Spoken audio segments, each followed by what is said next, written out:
The book of 1 Chronicles, chapter 1.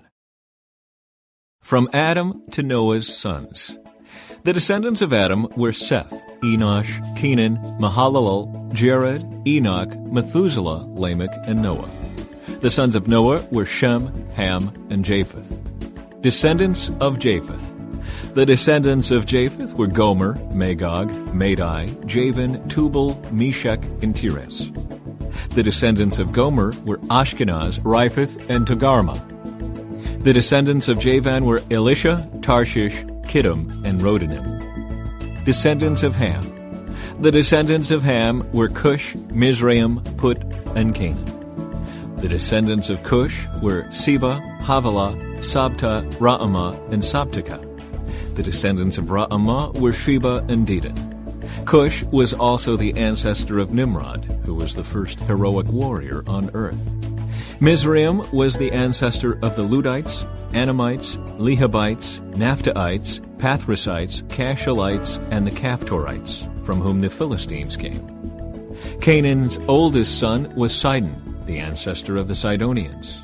Canaan was also the ancestor of the Hittites, Jebusites, Amorites, Girgashites, Hivites, Arkites, Sinites, Arvadites, Zemarites, and Hamathites.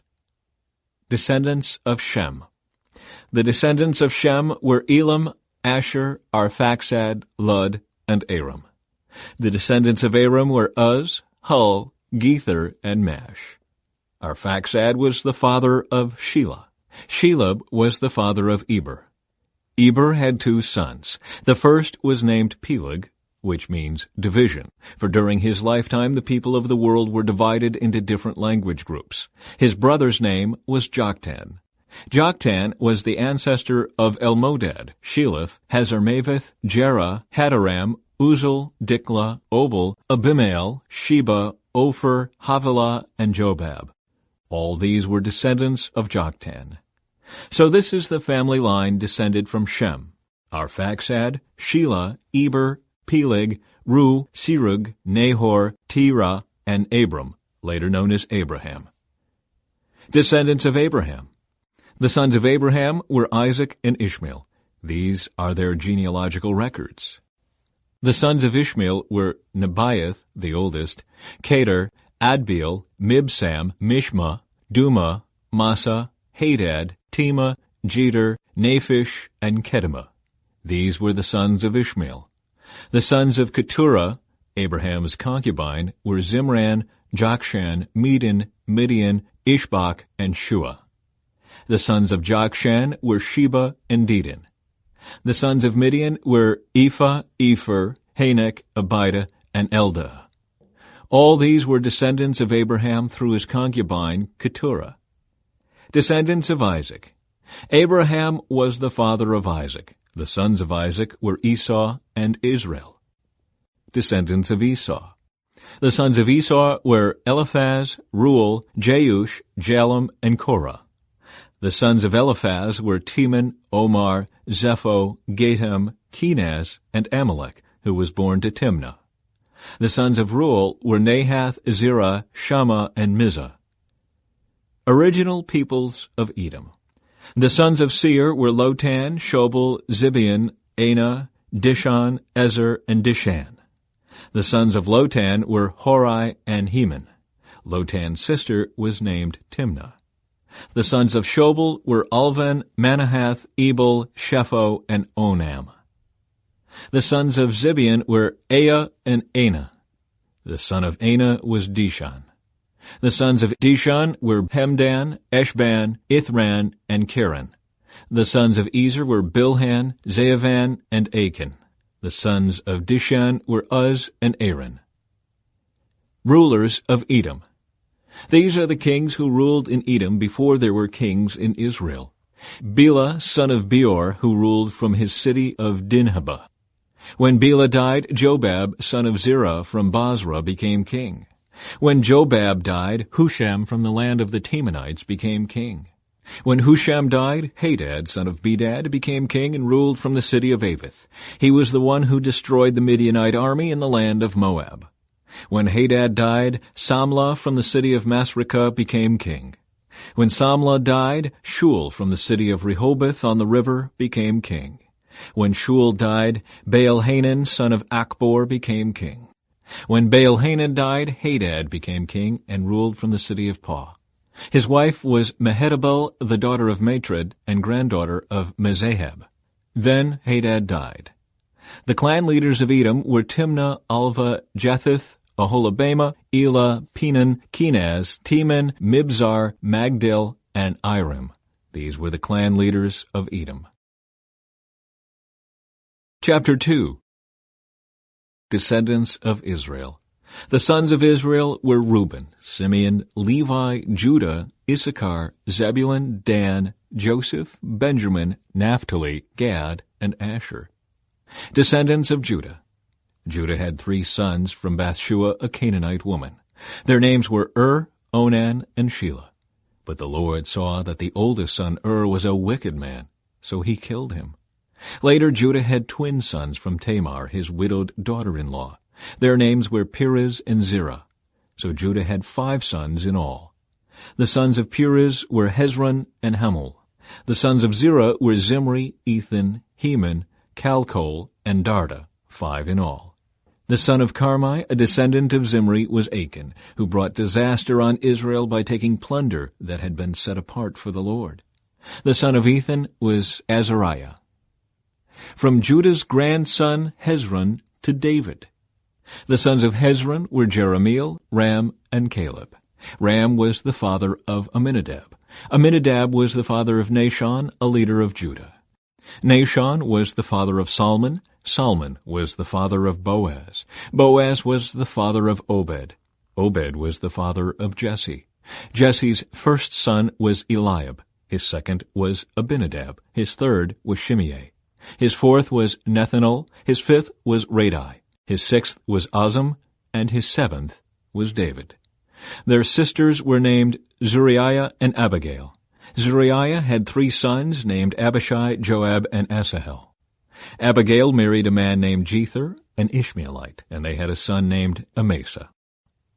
Other descendants of Hezron. Hezron's son Caleb had sons from his wife Azubah and from Jerioth. Her sons were named Jesher, Shobab, and Arden. After Azubah died, Caleb married Ephrathah, and they had a son named Hur. Hur was the father of Uri. Uri was the father of Bezalel. When Hezron was 60 years old, he married Gilead's sister, the daughter of Machir. They had a son named Segub. Segub was the father of Jair, who ruled 23 towns in the land of Gilead. But Gesher and Aram captured the towns of Jair and also took Kenath and its 60 surrounding villages. All these were descendants of Machir, the father of Gilead. Soon after Hezron died in the town of Caleb-Ephrathah, his wife Abijah gave birth to a son named Asher, the father of Tekoa. Descendants of Hezron's son Jerahmeel. The sons of Jerahmeel, the oldest son of Hezron, were Ram, the firstborn, Bunah, Oren, Ozem, and Ahijah. Jerahmeel had a second wife named Atara. She was the mother of Onam. The sons of Ram, the oldest son of Jerahmeel, were Maaz, Jamin, and Eker. The sons of Onam were Shimei and Jada. The sons of Shimei were Nadab and Abishur. The sons of Abishur and his wife Abihail were Aben and Molid. The sons of Nadab were Seled and Apaim. Seled died without children, but Apaim had a son named Ishai. The son of Ishai was Shishan. Shishan had a descendant named Ali. The sons of Jada, Shimei's brother, were Jether and Jonathan. Jether died without children, but Jonathan had 2 sons, named Peleth and Zaza. These were all descendants of Jerahmeel. Shishan had no sons, though he did have daughters. He also had an Egyptian servant named Jarah. Shishan gave one of his daughters to be the wife of Jarah, and they had a son named Edai. Edai was the father of Nathan. Nathan was the father of Zabad. Zabad was the father of Ephlal. Ephlal was the father of Obed. Obed was the father of Jehu. Jehu was the father of Azariah. Azariah was the father of Helez. Helez was the father of Elasa. Elasa was the father of Sismai. Sismai was the father of Shalom. Shalom was the father of Jechamiah. Jechamiah was the father of Elishama. Descendants of Hezron's son Caleb. The descendants of Caleb, the brother of Jerahmeel, included Mesha, the firstborn, who became the father of Ziph. Caleb's descendants also included the sons of Marishah, the father of Hebron. The sons of Hebron were Korah, Tappuah, Rechem, and Shema. Shema was the father of Raham. Raham was the father of Jorkiam. Rechem was the father of Shimei. The son of Shimei was Maon. Maon was the father of Bethzur. Caleb's concubine, Ephah, gave birth to Haran, Moza, and Gazez. Haran was the father of Gazez. The sons of Jada were Regem, Jotham, Geshan, Pelet, Ephah, and Sheaph. Another of Caleb's concubines, Maacah, gave birth to Sheber and Tirhana. She also gave birth to Sheaph, the father of Madmannah, and Shiva, the father of Machbenah and Gibeah. Caleb also had a daughter named Achsah. These were all descendants of Caleb. Descendants of Caleb's son Hur. The sons of Hur, the oldest son of Caleb's wife Ephrathah, were Shobal, the founder of Kiriath-Jearim, Salma, the founder of Bethlehem, and Hareph, the founder of Beth-Gader. The descendants of Shobal, the founder of Kiriath-Jearim, were Haroah, half the Manahathites, and the families of Kiriath-Jearim, the Ithrites, Puthites, Shumathites, and Mishraites, from whom came the people of Zorah and Eshtaol. The descendants of Salma were the people of Bethlehem, the Netophathites, Atrobeth-Joab, the other half of the Manahathites, the Zorites, and the families of scribes living at Jabez, the Tirathites, Shimeathites, and Sukathites. All these were Kenites who descended from Hamath, the father of the family of Rechab. Chapter 3. Descendants of David. These are the sons of David who were born in Hebron. The oldest was Amnon, whose mother was Ahinoam from Jezreel. The second was Daniel, whose mother was Abigail from Carmel. The third was Absalom, whose mother was Maacah, the daughter of Talmai, king of Geshur. The fourth was Adonijah, whose mother was Haggith. The fifth was Shephatiah, whose mother was Abital. The sixth was Ithream, whose mother was Eglah, David's wife. These 6 sons were born to David in Hebron, where he reigned 7.5 years. Then David reigned another 33 years in Jerusalem. The sons born to David in Jerusalem included Shemua, Shobab, Nathan, and Solomon. Their mother was Bathsheba, the daughter of Amiel. David also had 9 other sons, Ibhar, Elishua, Elpalet, Noga, Nepheg, Japhiah, Elishama, Eliada, and Eliphalet. These were the sons of David, not including his sons born to his concubines. Their sister was named Tamar. Descendants of Solomon. The descendants of Solomon were Rehoboam, Abijah, Asa, Jehoshaphat, Jehoram, Ahaziah, Joash, Amaziah, Uzziah, Jotham, Ahaz, Hezekiah, Manasseh, Amon, and Josiah. The sons of Josiah were Johanan, the oldest, Jehoiakim, the second, Zedekiah the third, and Jehoahaz the fourth. The successors of Jehoiakim were his son Jehoiachin and his brother Zedekiah. Descendants of Jehoiachin. The sons of Jehoiachin, who was taken prisoner by the Babylonians, were Shealtiel, Malchiram, Pedaiah, Shenazar, Jechemiah, Hoshama, and Nedabiah. The sons of Pedaiah were Zerubbabel and Shimei. The sons of Zerubbabel were Meshullam and Hananiah. Their sister was Shelemith. His 5 other sons were Hashubah, Ohel, Berechiah, Hezadiah, and Jushab-Hesed. The sons of Hananiah were Pelatiah and Jeshaiah. Jeshaiah's son was Rephaiah. Rephaiah's son was Arnan. Arnan's son was Obadiah. Obadiah's son was Shechaniah. The descendants of Shechaniah were Shemaiah and his sons Hatush, Egal, Beriah, Neriah, and Shaphat, 6 in all. The sons of Neriah were Elioenai, Hizkiah, and Azrikam, 3 in all. The sons of Elioenai were Hodaviah, Eliashib, Pelaiah, Akub, Johanan, Delaiah, and Anani, 7 in all. Chapter 4. Other descendants of Judah. The descendants of Judah were Perez, Hezron, Carmi, Hur, and Shobal. Shobal's son Reaiah was the father of Jahath. Jahath was the father of Ahumai and Lahad. These were the families of the Zorathites.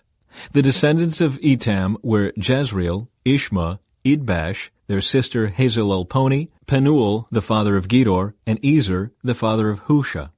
These were the descendants of Hur, the firstborn of Ephrathah, the ancestor of Bethlehem. Asher, the father of Tekoa, had 2 wives, named Helah and Nearah. Nearah gave birth to Ahuzam, Hefer, Timeni, and Haashtari. Helah gave birth to Zereth, Izhar, Ethnan, and Kaz, who became the ancestor of Anab, Zobebah, and all the families of Aharel, son of Haram.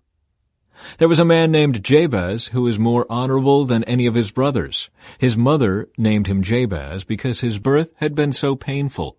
He was the one who prayed to the God of Israel, "Oh, that you would bless me and expand my territory. Please be with me in all that I do and keep me from all trouble and pain." And God granted him his request. Caleb, the brother of Shuah, was the father of Mihir. Mihir was the father of Eshton. Eshton was the father of Bethrapha, Paseah, and Tehinnah. Tehinnah was the father of Irnahash. These were the descendants of Rekah. The sons of Kenaz were Othniel and Seraiah. Othniel's sons were Hathath and Meonothai. Meonothai was the father of Ophrah. Seraiah was the father of Joab, the founder of the Valley of Craftsmen, so called because they were craftsmen. The sons of Caleb, son of Jephunneh, were Iru, Elah, and Nahum. The son of Elah was Kenaz. The sons of Jehalelel were Ziph, Ziphah, Tiria, and Azarel. The sons of Ezra were Jether, Merid, Epher, and Jalon. One of Merid's wives became the mother of Miriam, Shammai, and Ishbah, the father of Eshtemoa. He married a woman from Judah, who became the mother of Jered, the father of Gedor, Heber, the father of Soko, and Jekuthiel, the father of Zanoah. Merid also married Bithiah, a daughter of Pharaoh, and she bore him children. Hodiah's wife was the sister of Naham. One of her sons was the father of Keilah, the Garmite, and another was the father of Eshtemoa, the Maacathite. The sons of Shimon were Amnon, Rena, Ben-Hanan, and Telon. The descendants of Ishai were Zoheth and Ben-Zoheth. Descendants of Judah's son, Shelah. Shelah was one of Judah's sons. The descendants of Shelah were the father of Lekah, Laada, the father of Mareshah, the families of linen workers at Beth-Ashbea, Joachim, the men of Kozebah, and Joash and Seraph, who ruled over Moab, and Jashubai-Lehem. These names all come from ancient records. They were the pottery makers who lived in Netaim and Gedera. They lived there and worked for the king. Descendants of Simeon. The sons of Simeon were Jemuel, Jamin, Jerib, Zohar, and Shaul. The descendants of Shaul were Shalom, Mibsam, and Mishma. The descendants of Mishma were Hamuel, Zakur, and Shimei. Shimei had 16 sons and 6 daughters, but none of his brothers had large families, so Simeon's tribe never grew as large as the tribe of Judah. They lived in Beersheba, Moladah, Hazar-Shul, Bilhah, Ezem, Tolad, Bethuel, Hormah, Ziklag, Beth-Markaboth, Hazar-Susim, Beth-Biri, and Shearaim. These towns were under their control until the time of King David. Their descendants also lived in Etam, Ain, Rimmon, Token, and Ashan, 5 towns and their surrounding villages as far away as Baalath. This was their territory, and these names are listed in their genealogical records. Other descendants of Simeon included Meshobab, Jamlech, Joshua, son of Amaziah, Joel, Jehu, son of Joshabiah, son of Seraiah, son of Aziel, Elioenai, Jaakobah, Joshahiah, Asaiah, Adiel, Jezemiel, Benaiah, and Ziza, son of Shiphi, son of Alon, son of Jedaiah, son of Shimri, son of Shimea. These were the names of some of the leaders of Simeon's wealthy clans. Their families grew, and they traveled to the region of Gerar, in the east part of the valley, seeking pasture land for their flocks. They found lush pastures there, and the land was quiet and peaceful. Some of Ham's descendants had been living in that region, but during the reign of King Hezekiah of Judah, these leaders of Simeon invaded the region and completely destroyed the homes of the descendants of Ham and of the Meunites. No trace of them remains today. They killed everyone who lived there and took the land for themselves, because they wanted its good pasture land for their flocks. 500 of these invaders from the tribe of Simeon went to Mount Seir, led by Pelatiah, Neriah, Rephaiah, and Uzziel, all sons of Ishi. They destroyed the few Amalekites who had survived, and they have lived there ever since. Chapter 5. Descendants of Reuben. The oldest son of Israel was Reuben, but since he dishonored his father by sleeping with one of his father's concubines, his birthright was given to the sons of his brother Joseph. For this reason, Reuben is not listed in the genealogical records as the firstborn son. The descendants of Judah became the most powerful tribe and provided a ruler for the nation, but the birthright belonged to Joseph. The sons of Reuben, the oldest son of Israel, were Hanok, Palu, Hezron, and Carmi. The descendants of Joel were Shemaiah, Gog, Shimei, Micah, Reiah, Baal, and Beerah. Beerah was the leader of the Reubenites when they were taken into captivity by King Tiglath-Pileser of Assyria. Beerah's relatives are listed in their genealogical records by their clans: Jeiel, the leader, Zechariah, and Bela, son of Azaz, son of Shema, son of Joel. The Reubenites lived in the area that stretches from Aror to Nebo and Baal-Meon. And since they had so many livestock in the land of Gilead, they spread east toward the edge of the desert that stretches to the Euphrates River. During the reign of Saul, the Reubenites defeated the Hagrites in battle. Then they moved into the Hagrite settlements all along the eastern edge of Gilead. Descendants of Gad. Next to the Reubenites, the descendants of Gad lived in the land of Bashan as far east as Salecah. Joel was the leader in the land of Bashan, and Shapham was second in command, followed by Jaanai and Shaphat. Their relatives, the leaders of 7 other clans, were Michael, Meshullam, Sheba, Jorai, Jachin, Ziah, and Eber. These were all descendants of Abihail, son of Huri, son of Jeroah, son of Gilead, son of Michael, son of Jeshishai, son of Jado, son of Buz. Ahi, son of Abdiel, son of Gunai, was the leader of their clans. The Gadites lived in the land of Gilead, in Bashan and its villages, and throughout all the pasture lands of Sharon. All of these were listed in the genealogical records during the days of King Jotham of Judah and King Jeroboam of Israel. The tribes east of the Jordan. There were 44,760 capable warriors in the armies of Reuben, Gad, and the half-tribe of Manasseh. They were all skilled in combat and armed with shields, swords, and bows. They waged war against the Hagrites, the Jederites, the Naphishites, and the Nodabites. They cried out to God during the battle, and he answered their prayer because they trusted in him. So the Hagrites and all their allies were defeated. The plunder taken from the Hagrites included 50,000 camels, 250,000 sheep and goats, 2,000 donkeys, and 100,000 captives.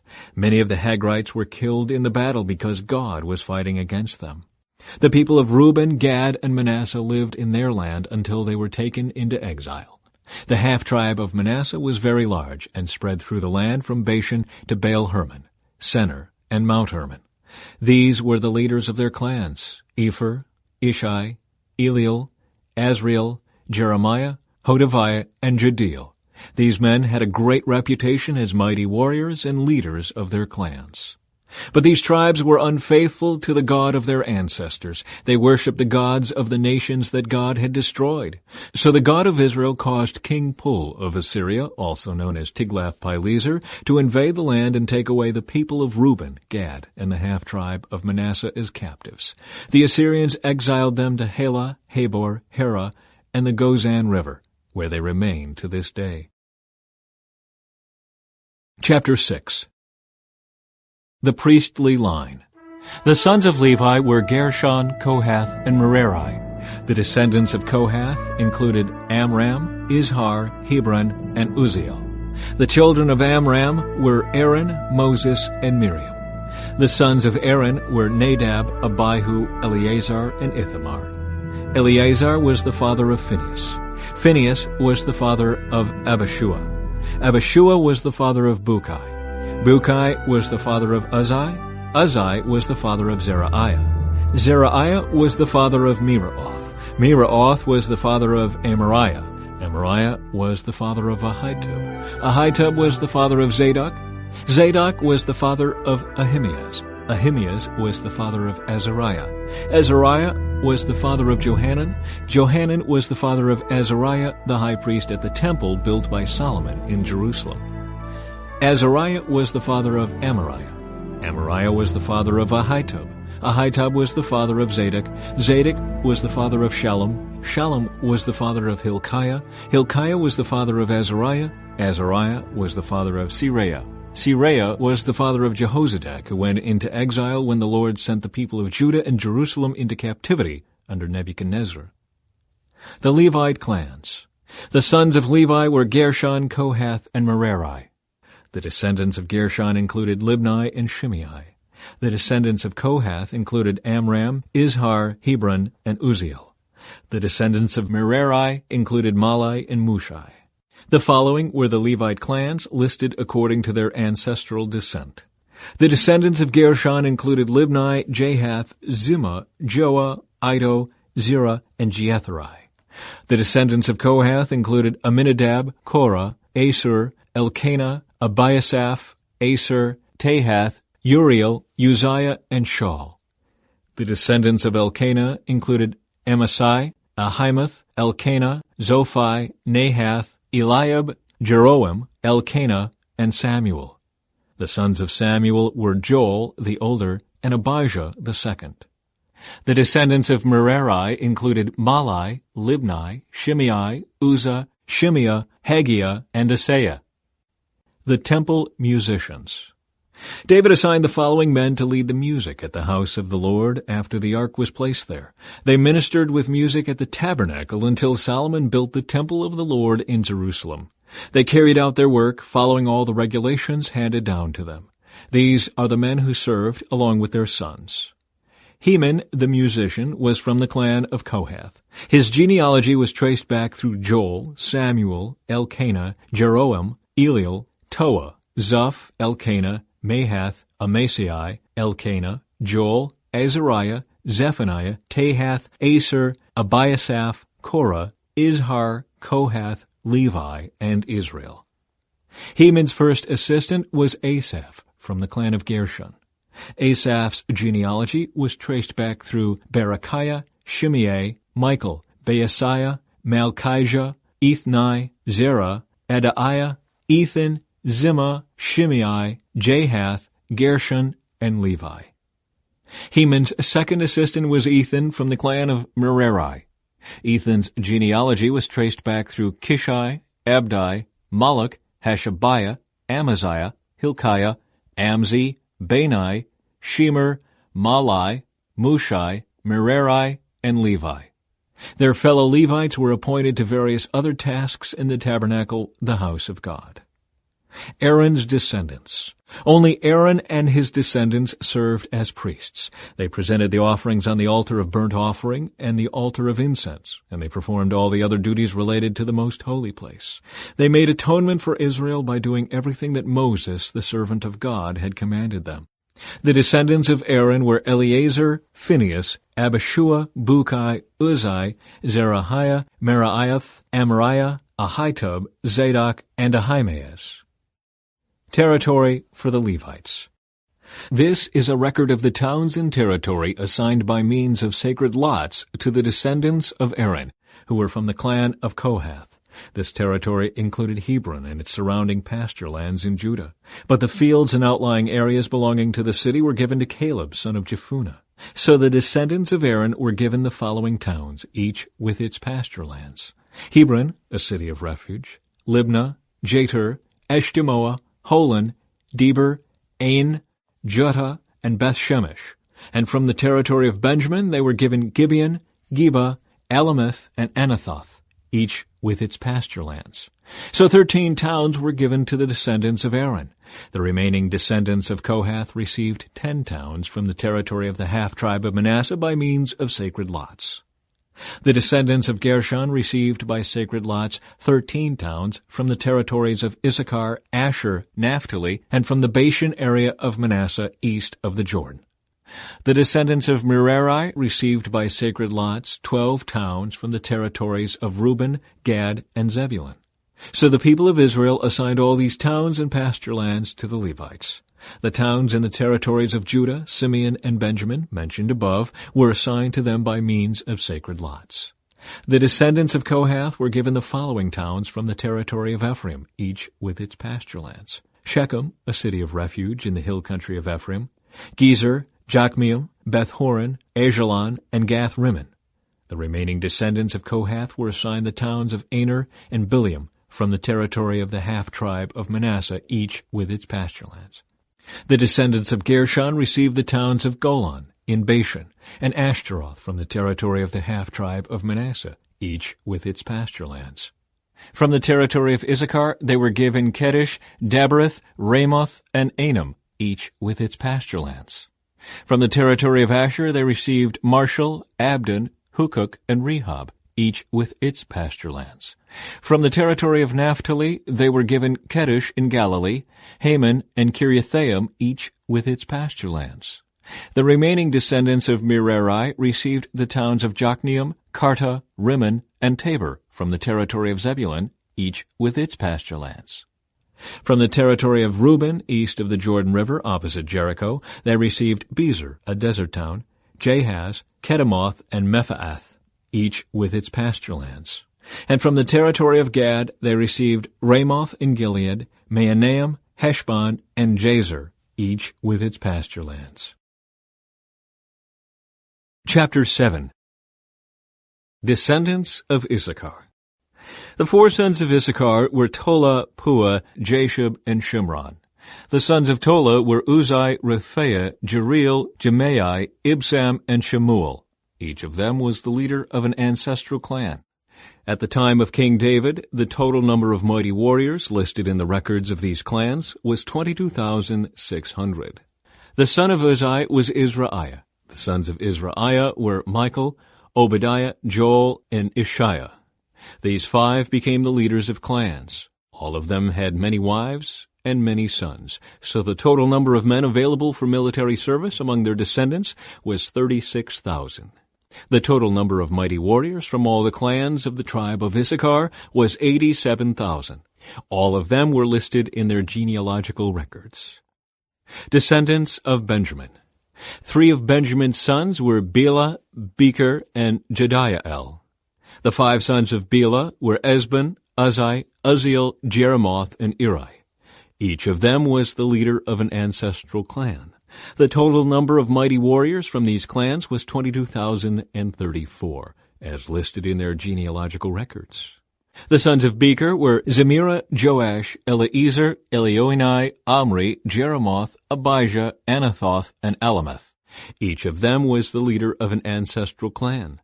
The total number of mighty warriors and leaders from these clans was 20,200, as listed in their genealogical records.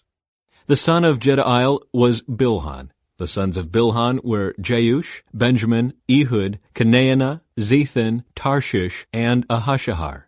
Each of them was the leader of an ancestral clan. From these clans, the total number of mighty warriors ready for war was 17,200. The sons of were Shuppim and Huppim. Husham was the son of Aher. Descendants of Naphtali. The sons of Naphtali were Jeziel, Gunai, Jezer, and Shillem. They were all descendants of Jacob's concubine Bilhah. Descendants of Manasseh. The descendants of Manasseh through his Aramean concubine included Azriel. She also bore Machir, the father of Gilead. Machir found wives for Huppim and Shuppim. Machir had a sister named Maacah. One of his descendants was Zelophehad, who had only daughters. Machir's wife Maacah gave birth to a son whom she named Perish. His brother's name was Sherish. The sons of Perish were Ulam and Rakem. The son of Ulam was Bedan. All these were considered Gileadites, descendants of Machir, son of Manasseh. Machir's sister Hamoleketh gave birth to Ishhad, Abiezer, and Mala. The sons of Shemida were Ahian, Shechem, Lichai, and Anaim. Descendants of Ephraim. The descendants of Ephraim were Shuthelah, Berid, Tahath, Eladah, Tahath, Zabad, Shuthelah, Ezer, and Elad. These two were killed trying to steal livestock from the local farmers near Gath. Their father Ephraim mourned for them a long time, and his relatives came to comfort him. Afterward, Ephraim slept with his wife, and she became pregnant and gave birth to a son. Ephraim named him Beriah, because of the tragedy his family had suffered. He had a daughter named Shirah. She built the towns of Lower and Upper Beth-horon and Uzan-Shirah. The descendants of Ephraim included Repha, Resheph, Telah, Tehan, Ladan, Ammihud, Elishama, Nun, and Joshua. The descendants of Ephraim lived in the territory that included Bethel and its surrounding towns to the south, Naaran to the east, Gezer and its villages to the west, and Shechem and its surrounding villages to the north as far as Aiah and its towns. Along the border of Manasseh were the towns of Bethshan, Taanach, Megiddo, Dor, and their surrounding villages. The descendants of Joseph, son of Israel, lived in these towns. Descendants of Asher. The sons of Asher were Imnah, Ishva, Ishvi, and Beriah. They had a sister named Sarah. The sons of Beriah were Heber and Malchiel, the father of Berzaeth. The sons of Heber were Japhlet, Shomer, and Hotham. They had a sister named Shua. The sons of Japhlet were Peshach, Bimhal, and Ashvath. The sons of Shomer were Ahi, Roga, Hubba, and Aram. The sons of his brother Helam were Zophah, Imnah, Shelish, and Amal. The sons of Zophah were Shua, Harnepher, Shual, Beri, Imrah, Bezer, Had, Shammah, Shilshah, Ithran, and Beerah. The sons of Jether were Jephunneh, Pispah, and Erah. The sons of Ulah were Arah, Haniel, and Rizia. Each of these descendants of Asher was the head of an ancestral clan. They were all select men, mighty warriors, and outstanding leaders. The total number of men available for military service was 26,000, as listed in their genealogical records. Chapter 8. Descendants of Benjamin. Benjamin's first son was Bela, the second was Ashbel, the third was Ahara, the fourth was Noah, and the fifth was Rapha. The sons of Bela were Adar, Gera, Abihud, Abishua, Naaman, Ahoah, Gera, Shaphupan, and Huram. The sons of Ehud, leaders of the clans living at Geba, were exiled to Manahath. Ehud's sons were Naaman, Ahijah, and Gera. Gera, who led them into exile, was the father of Uzzah and Ahihud. After Shaharaim divorced his wives Husham and Beerah, he had children in the land of Moab. Hodesh, his new wife, gave birth to Jobab, Zibiah, Misha, Malcolm, Jeuz, Sakiah, and Mirma.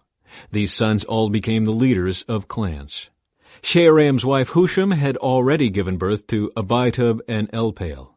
The sons of Elpaal were Eber, Mishham, Shemid, who built the towns of Ono and Lod and their nearby villages, Beriah, and Shema. They were the leaders of the clans living in Ajalon, and they drove out the inhabitants of Gath. Ahio, Sheshach, Jeremoth, Zebediah, Arid, Eder, Michael, Ishpa, and Joha were the sons of Beriah. Zebediah, Meshullam, Hizkai, Heber, Ishmerai, Isliah, and Jobab were the sons of Elpaal. Jachim, Zichri, Zabdi, Elianai, Zilathai, Eliel, Adiah, Beraiah, and Shimrath were the sons of Shimei. Ishpan, Eber, Eliel, Abdon, Zichri, Hanan, Hananiah, Elam, Anthothijah, Iphdiah, and Penuel were the sons of Sheshach. Shamsharai, Shehariah, Athaliah, Jerushiah, Elijah, and Zichri were the sons of Jeroham. These were the leaders of the ancestral clans. They were listed in their genealogical records, and they all lived in Jerusalem. The family of Saul. Jeiel, the father of Gibeon, lived in the town of Gibeon. His wife's name was Maacah, and his oldest son was named Abdon. Jeiel's other sons were Zur, Kish, Baal, Ner, Nadab, Gedor, Ahio, Zechariah, and Mikloth, who was the father of Shimeon. All these families lived near each other in Jerusalem. Ner was the father of Kish. Kish was the father of Saul. Saul was the father of Jonathan, Malchishua, Abinadab, and Eshbaal. Jonathan was the father of Merib-Baal. Merib-Baal was the father of Micah. Micah was the father of Pithon, Melech, Teriah, and Ahaz. Ahaz was the father of Jada. Jada was the father of Elameth, Asmaveth, and Zimri. Zimri was the father of Moza. Moza was the father of Bineah. Bineah was the father of Rephaiah. Rephaiah was the father of Eliasah. Eliasah was the father of Azel. Azel had 6 sons, Azrikam, Bachrau, Ishmael, Sheraiah, Obadiah, and Hanan. These were the sons of Azel. Azel's brother Ishak had 3 sons. The first was Ulam, the second was Jeush, and the third was Eliphalet. Ulam's sons were all mighty warriors and expert archers. They had many sons and grandsons, 150 in all. All these were descendants of Benjamin. Chapter 9. So all Israel was listed in the genealogical records in the book of the kings of Israel. The returning exiles. The people of Judah were exiled to Babylon because they were unfaithful to the Lord. The first of the exiles to return to their property in their former towns were priests, Levites, temple servants, and other Israelites. Some of the people from the tribes of Judah, Benjamin, Ephraim, and Manasseh came and settled in Jerusalem. One family that returned was that of Uthai, son of Ammihud, son of Omri, son of Imri, son of Bani, a descendant of Perez, son of Judah. Others returned from the Shilonite clan, including Asaiah, the oldest, and his sons. From the Zerahite clan, Jeuel returned with his relatives. In all, 690 families from the tribe of Judah returned. From the tribe of Benjamin came Sallu, son of Meshullam, son of Hodaviah, son of Hashanuah, Ibniah, son of Jeroham, Elah, son of Uzai, son of Mikri, and Meshullam, son of Shephatiah, son of Ruel, son of Ibnijah. These men were all leaders of clans, and they were listed in their genealogical records. In all, 956 families from the tribe of Benjamin returned. The returning priests. Among the priests who returned were Jedaiah, Jehoiarib, Jachin, Azariah, son of Hilkiah, son of Meshullam, son of Zadok, son of Meraioth, son of Ahitub. Azariah was the chief officer of the house of God. Other returning priests were Adaiah, son of Jeroham, son of Pashur, son of Milchijah, and Maaseiah, son of Adiel, son of Jezurah, son of Meshullam, son of Meshillemith, son of Immer. In all, 1,760 priests returned. They were heads of clans and very able men. They were responsible for ministering at the house of God. The returning Levites. The Levites who returned were Shemaiah, son of Hashub, son of Azrikam, son of Hashabiah, a descendant of Merari. Bakbakar, Harish, Galil, Mattaniah, son of Micah, son of Zikri, son of Asaph, Obadiah, son of Shemaiah, son of Galil, son of Jeduthun, and Berechiah, son of Asa, son of Elkanah, who lived in the area of Netophah. The gatekeepers who returned were Shallum, Akub, Talmon, Ahiman, and their relatives. Shallum was the chief gatekeeper. Prior to this time, they were responsible for the king's gate on the east side. These men served as gatekeepers for the camps of the Levites. Shallum was the son of Kor, a descendant of Abiasaph, from the clan of Korah. He and his relatives, the Korahites, were responsible for guarding the entrance to the sanctuary, just as their ancestors had guarded the tabernacle in the camp of the Lord. Phinehas, son of Eleazar, had been in charge of the gatekeepers in earlier times, and the Lord had been with him. And later, Zechariah, son of Meshelemiah, was responsible for guarding the entrance to the tabernacle. In all, there were 212 gatekeepers in those days, and they were listed according to the genealogies in their villages. David and Samuel the seer had appointed their ancestors because they were reliable men. These gatekeepers and their descendants, by their divisions, were responsible for guarding the entrance to the house of the Lord when that house was a tent. The gatekeepers were stationed on all 4 sides, east, west, north, and south. Their relatives in the villages came regularly to share their duties for 7-day periods. The 4 chief gatekeepers, all Levites, were trusted officials, for they were responsible for the rooms and treasuries at the house of God. They would spend the night around the house of God, since it was their duty to guard it and to open the gates every morning. Some of the gatekeepers were assigned to care for the various articles used in worship. They checked them in and out to avoid any loss. Others were responsible for the furnishings, the items in the sanctuary, and the supplies, such as choice flour, wine, olive oil, frankincense, and spices.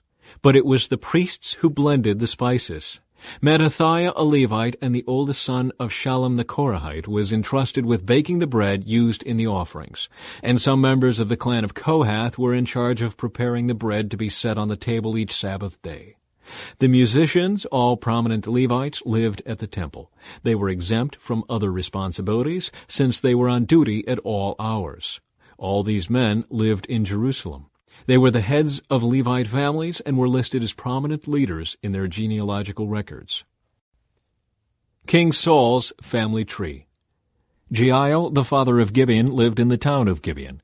His wife's name was Maacah, and his oldest son was named Abdon. Jeiel's other sons were Zur, Kish, Baal, Ner, Nadab, Gedor, Ahio, Zechariah, and Mikloth. Mikloth was the father of Shimeam.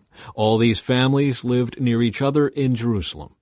Ner was the father of Kish.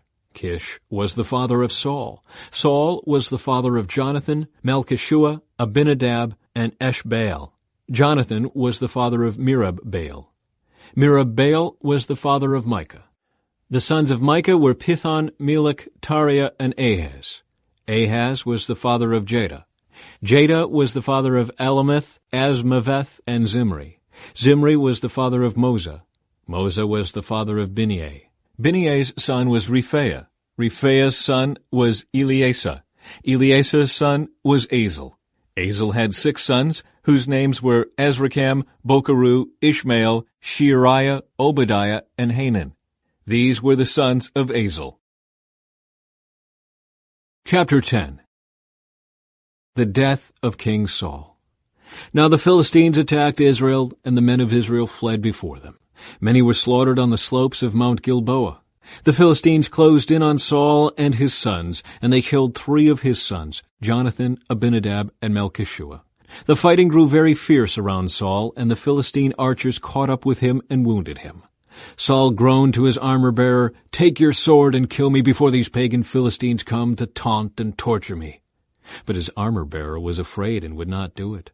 So Saul took his own sword and fell on it.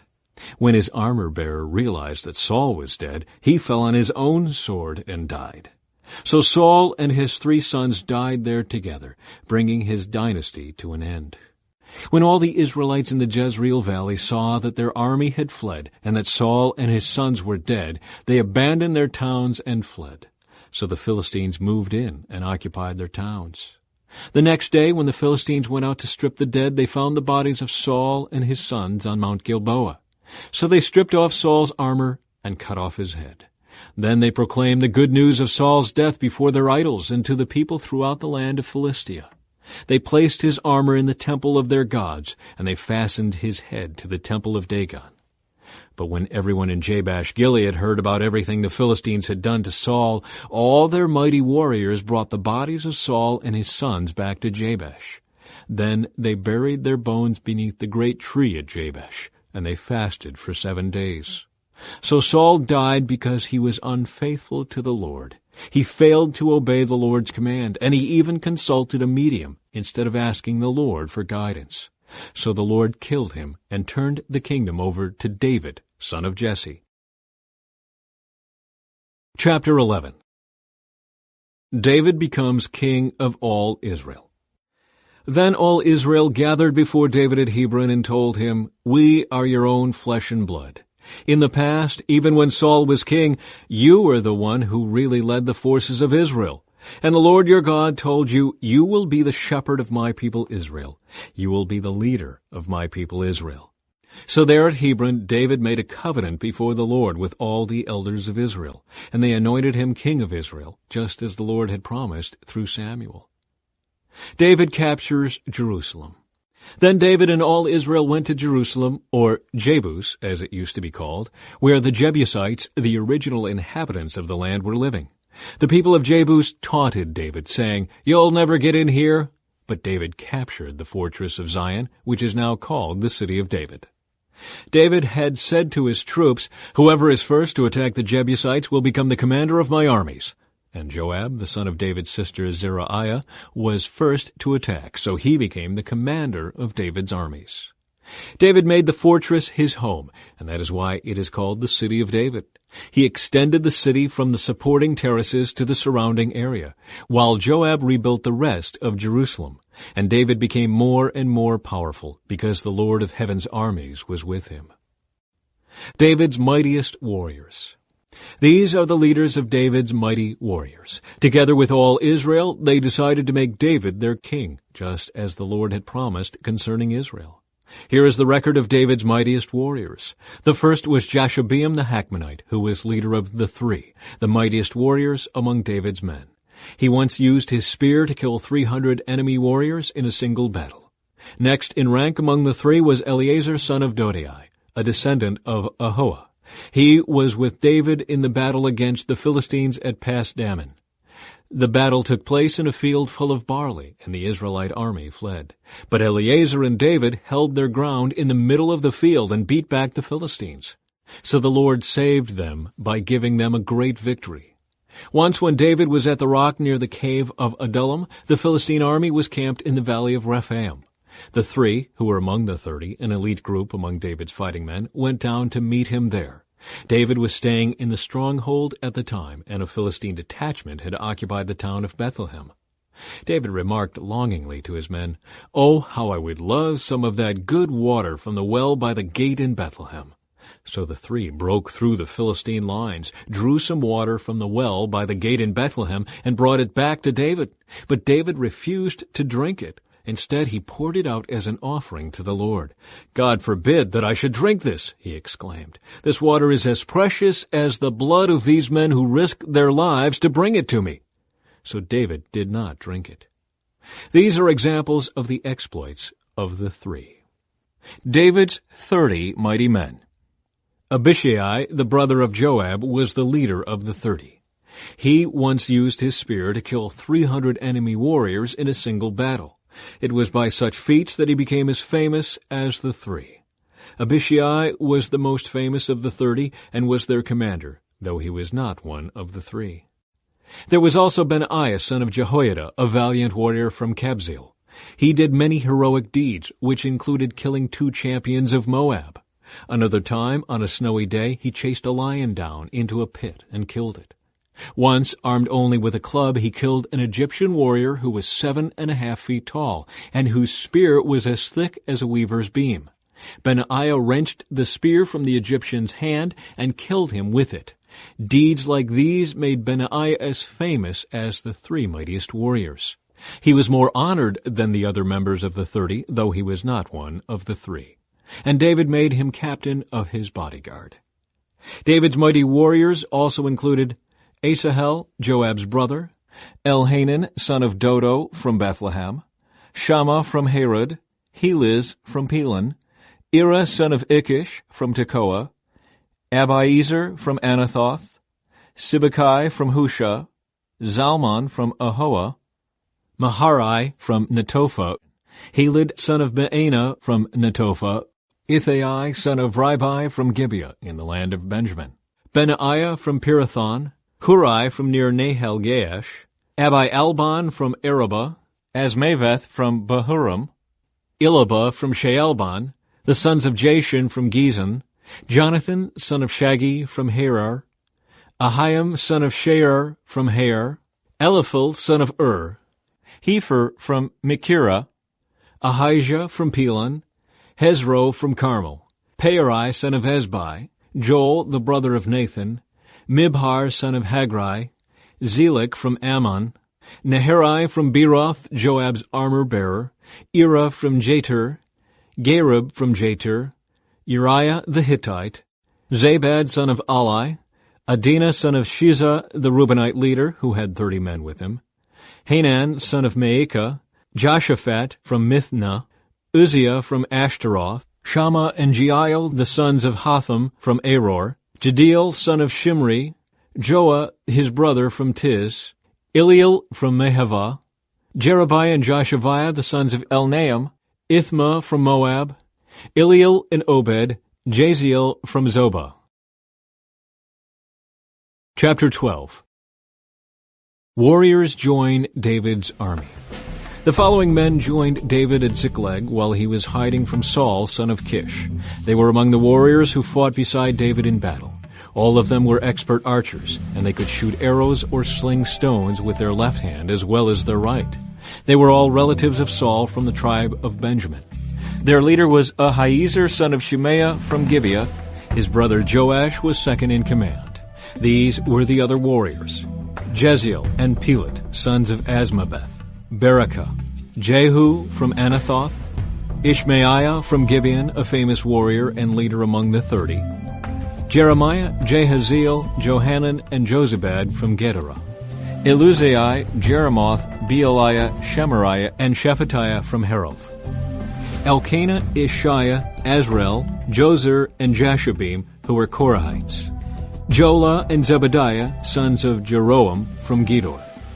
Some brave and experienced warriors from the tribe of Gad also defected to David while he was at the stronghold in the wilderness. They were expert with both shield and spear, as fierce as lions and as swift as deer on the mountains. Ezer was their leader. Obadiah was second. Eliab was third. Mishmannah was fourth. Jeremiah was fifth. Adai was sixth. Eliel was seventh. Johanan was eighth. Elzabad was ninth. Jeremiah was 10th. Machbanai was 11th. These warriors from Gad were army commanders. The weakest among them could take on 100 regular troops, and the strongest could take on 1,000. These were the men who crossed the Jordan River during its seasonal flooding at the beginning of the year and drove out all the people living in the lowlands on both the east and west banks. Others from Benjamin and Judah came to David at the stronghold. David went out to meet them and said, "If you have come in peace to help me, we are friends. But if you have come to betray me to my enemies, when I am innocent, then may the God of our ancestors see it and punish you." Then the Spirit came upon Amasai, the leader of the 30, and he said, "We are yours, David. We are on your side, son of Jesse. Peace and prosperity be with you, and success to all who help you. For your God is the one who helps you." So David let them join him, and he made them officers over his troops. Some men from Manasseh defected from the Israelite army and joined David when he set out with the Philistines to fight against Saul. But as it turned out, the Philistine rulers refused to let David and his men go with them. After much discussion, they sent them back, for they said, "It will cost us our heads if David switches loyalties to Saul and turns against us." Here is a list of the men from Manasseh who defected to David as he was returning to Ziklag: Adnah, Jozabad, Jediel, Michael, Jozabad, Elihu, and Zithali. Each commanded 1,000 troops from the tribe of Manasseh. They helped David chase down bands of raiders, for they were all brave and able warriors who became commanders in his army. Day after day, more men joined David until he had a great army, like the army of God. These are the numbers of armed warriors who joined David at Hebron. They were all eager to see David become king instead of Saul, just as the Lord had promised. From the tribe of Judah there were 6,800 warriors armed with shields and spears. From the tribe of Simeon there were 7,100 brave warriors. From the tribe of Levi there were 4,600 warriors. This included Jehoiada, leader of the family of Aaron, who had 3,700 under his command. This also included Zadok, a brave young warrior, with 22 members of his family who were all officers. From the tribe of Benjamin, Saul's relatives, there were 3,000 warriors. Most of the men from Benjamin had remained loyal to Saul until this time. From the tribe of Ephraim, there were 20,800 brave warriors, each highly respected in his own clan. From the half-tribe of Manasseh, west of the Jordan, 18,000 men were designated by name to help David become king. From the tribe of Issachar, there were 200 leaders of the tribe with their relatives. All these men understood the signs of the times and knew the best course for Israel to take. From the tribe of Zebulun, there were 50,000 skilled warriors. They were fully armed and prepared for battle and completely loyal to David.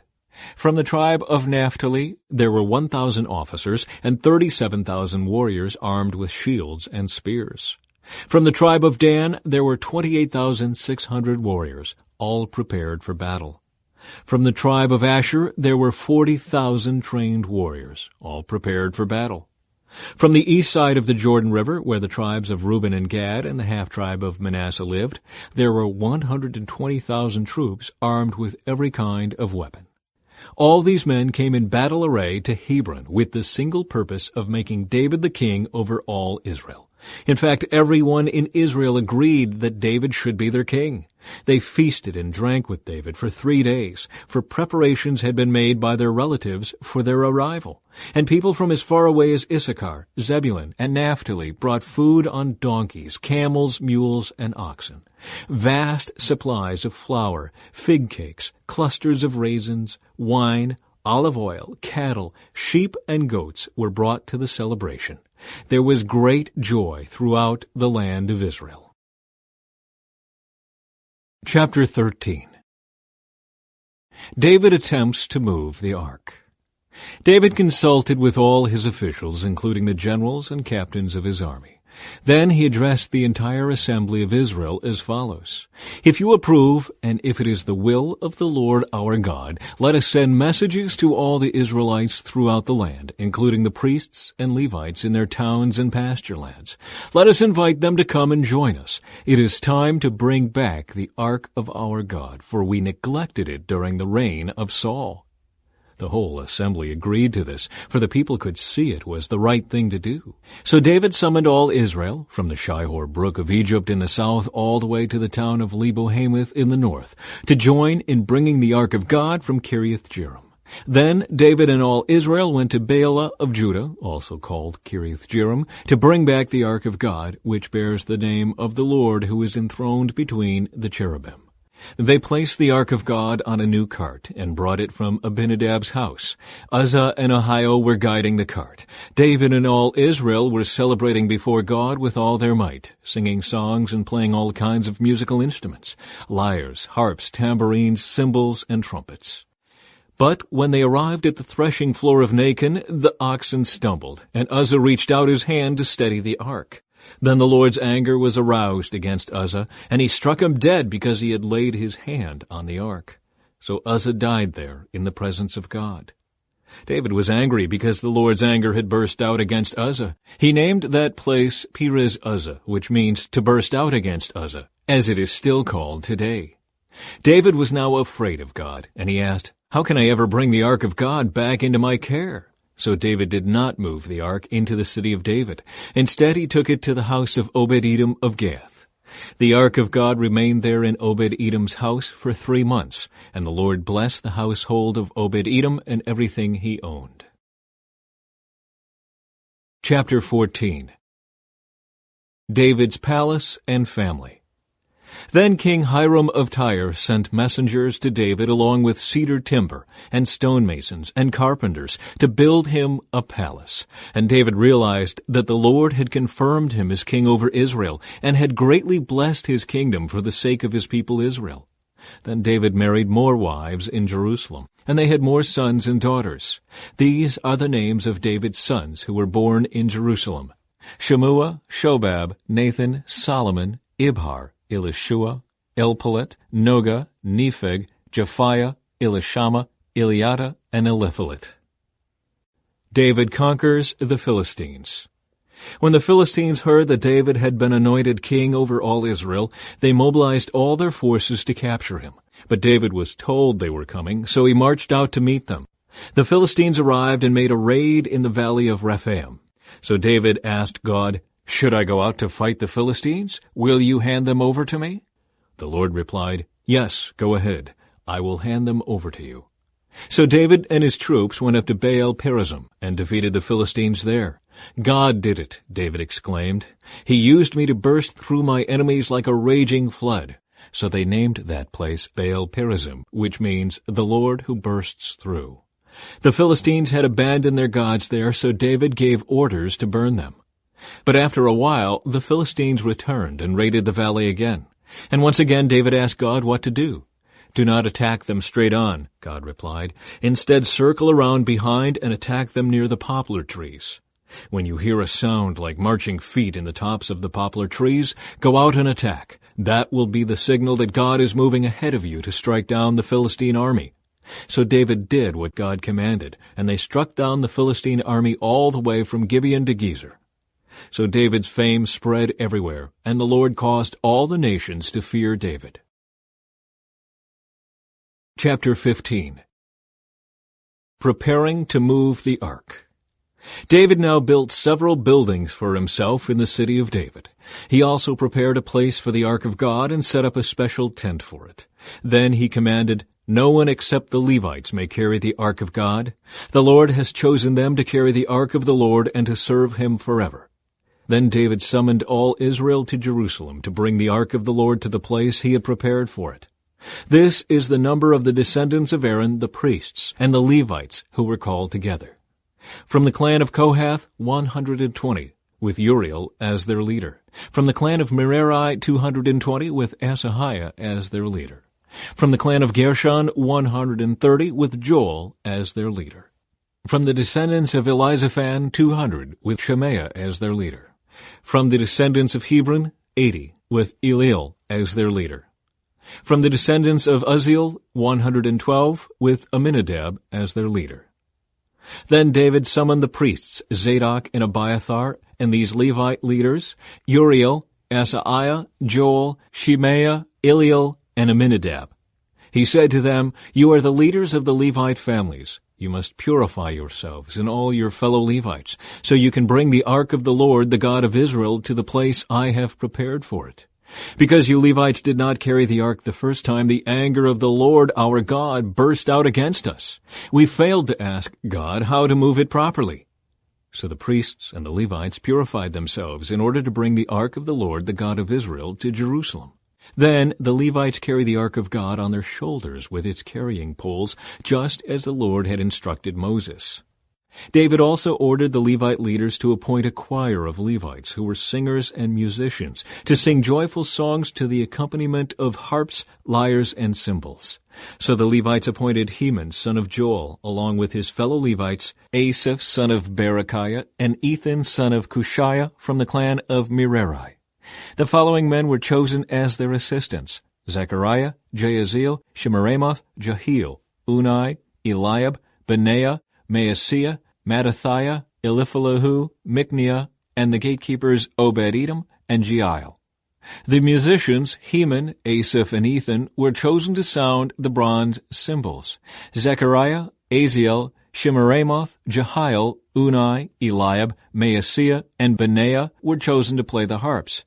Mattithiah, Eliphalahu, Micniah, Obed-Edom, Jeiel, and Azaziah were chosen to play the lyres. Kenaniah, the head Levite, was chosen as the choir leader because of his skill. Berechiah and Elkanah were chosen to guard the ark.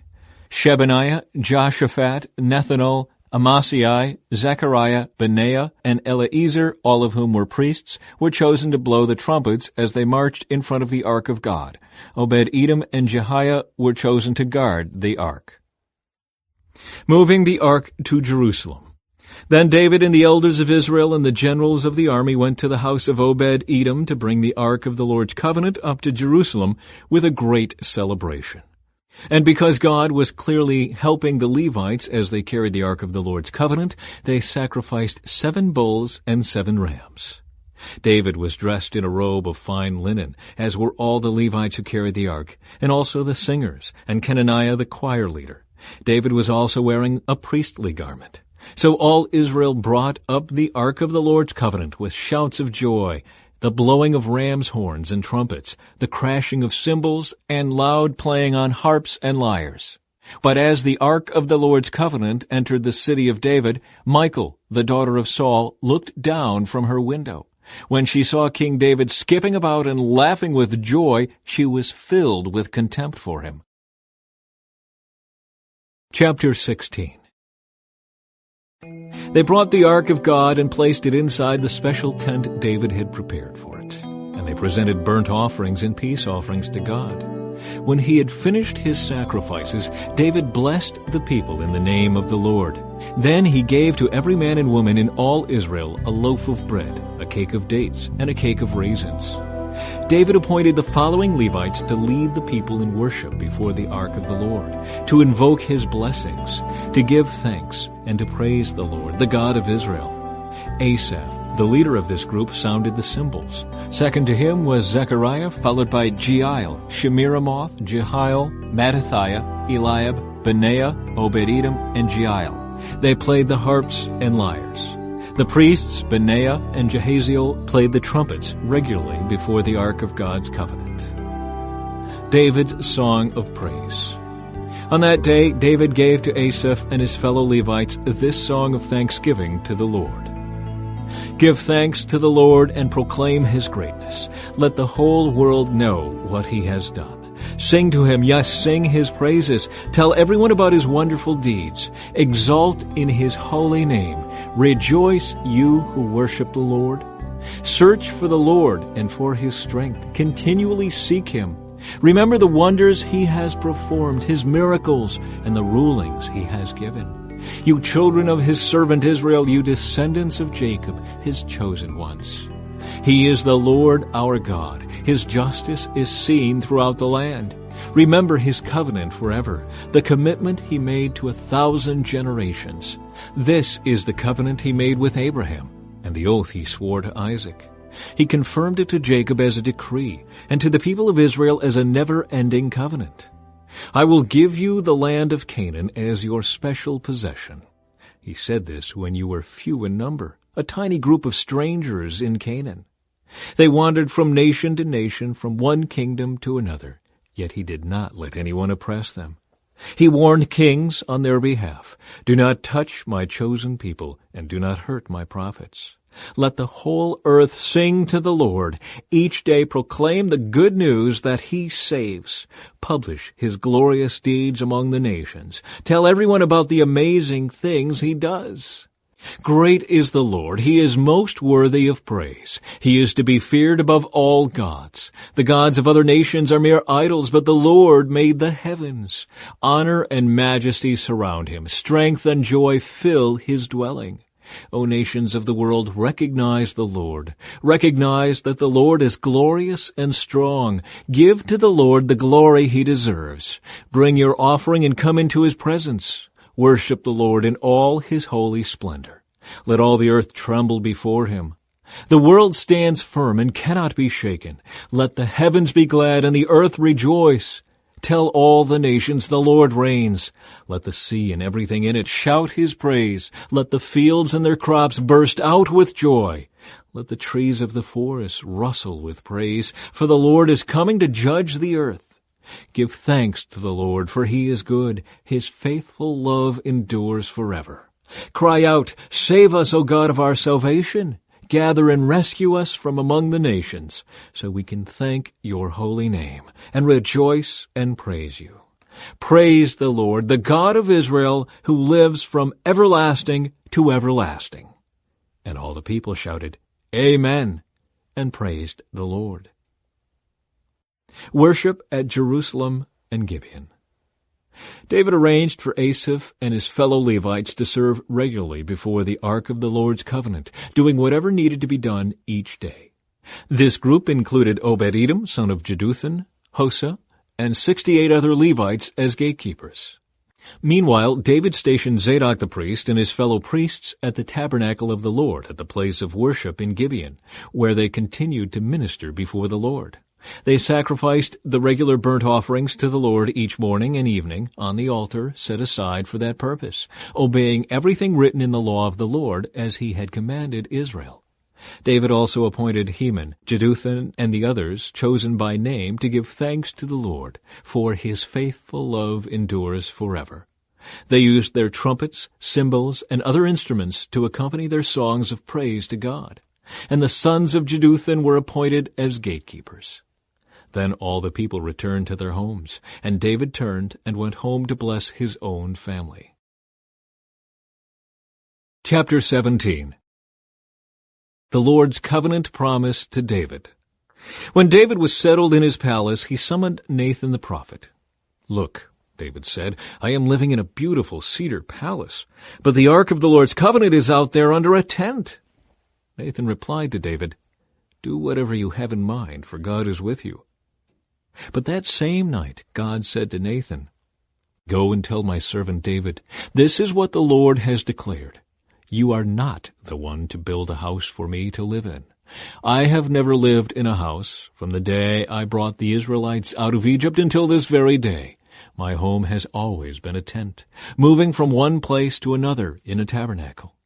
Yet no matter where I have gone with the Israelites, I have never once complained to Israel's leaders, the shepherds of my people. I have never asked them, why haven't you built me a beautiful cedar house? Now go and say to my servant David, this is what the Lord of heaven's armies has declared.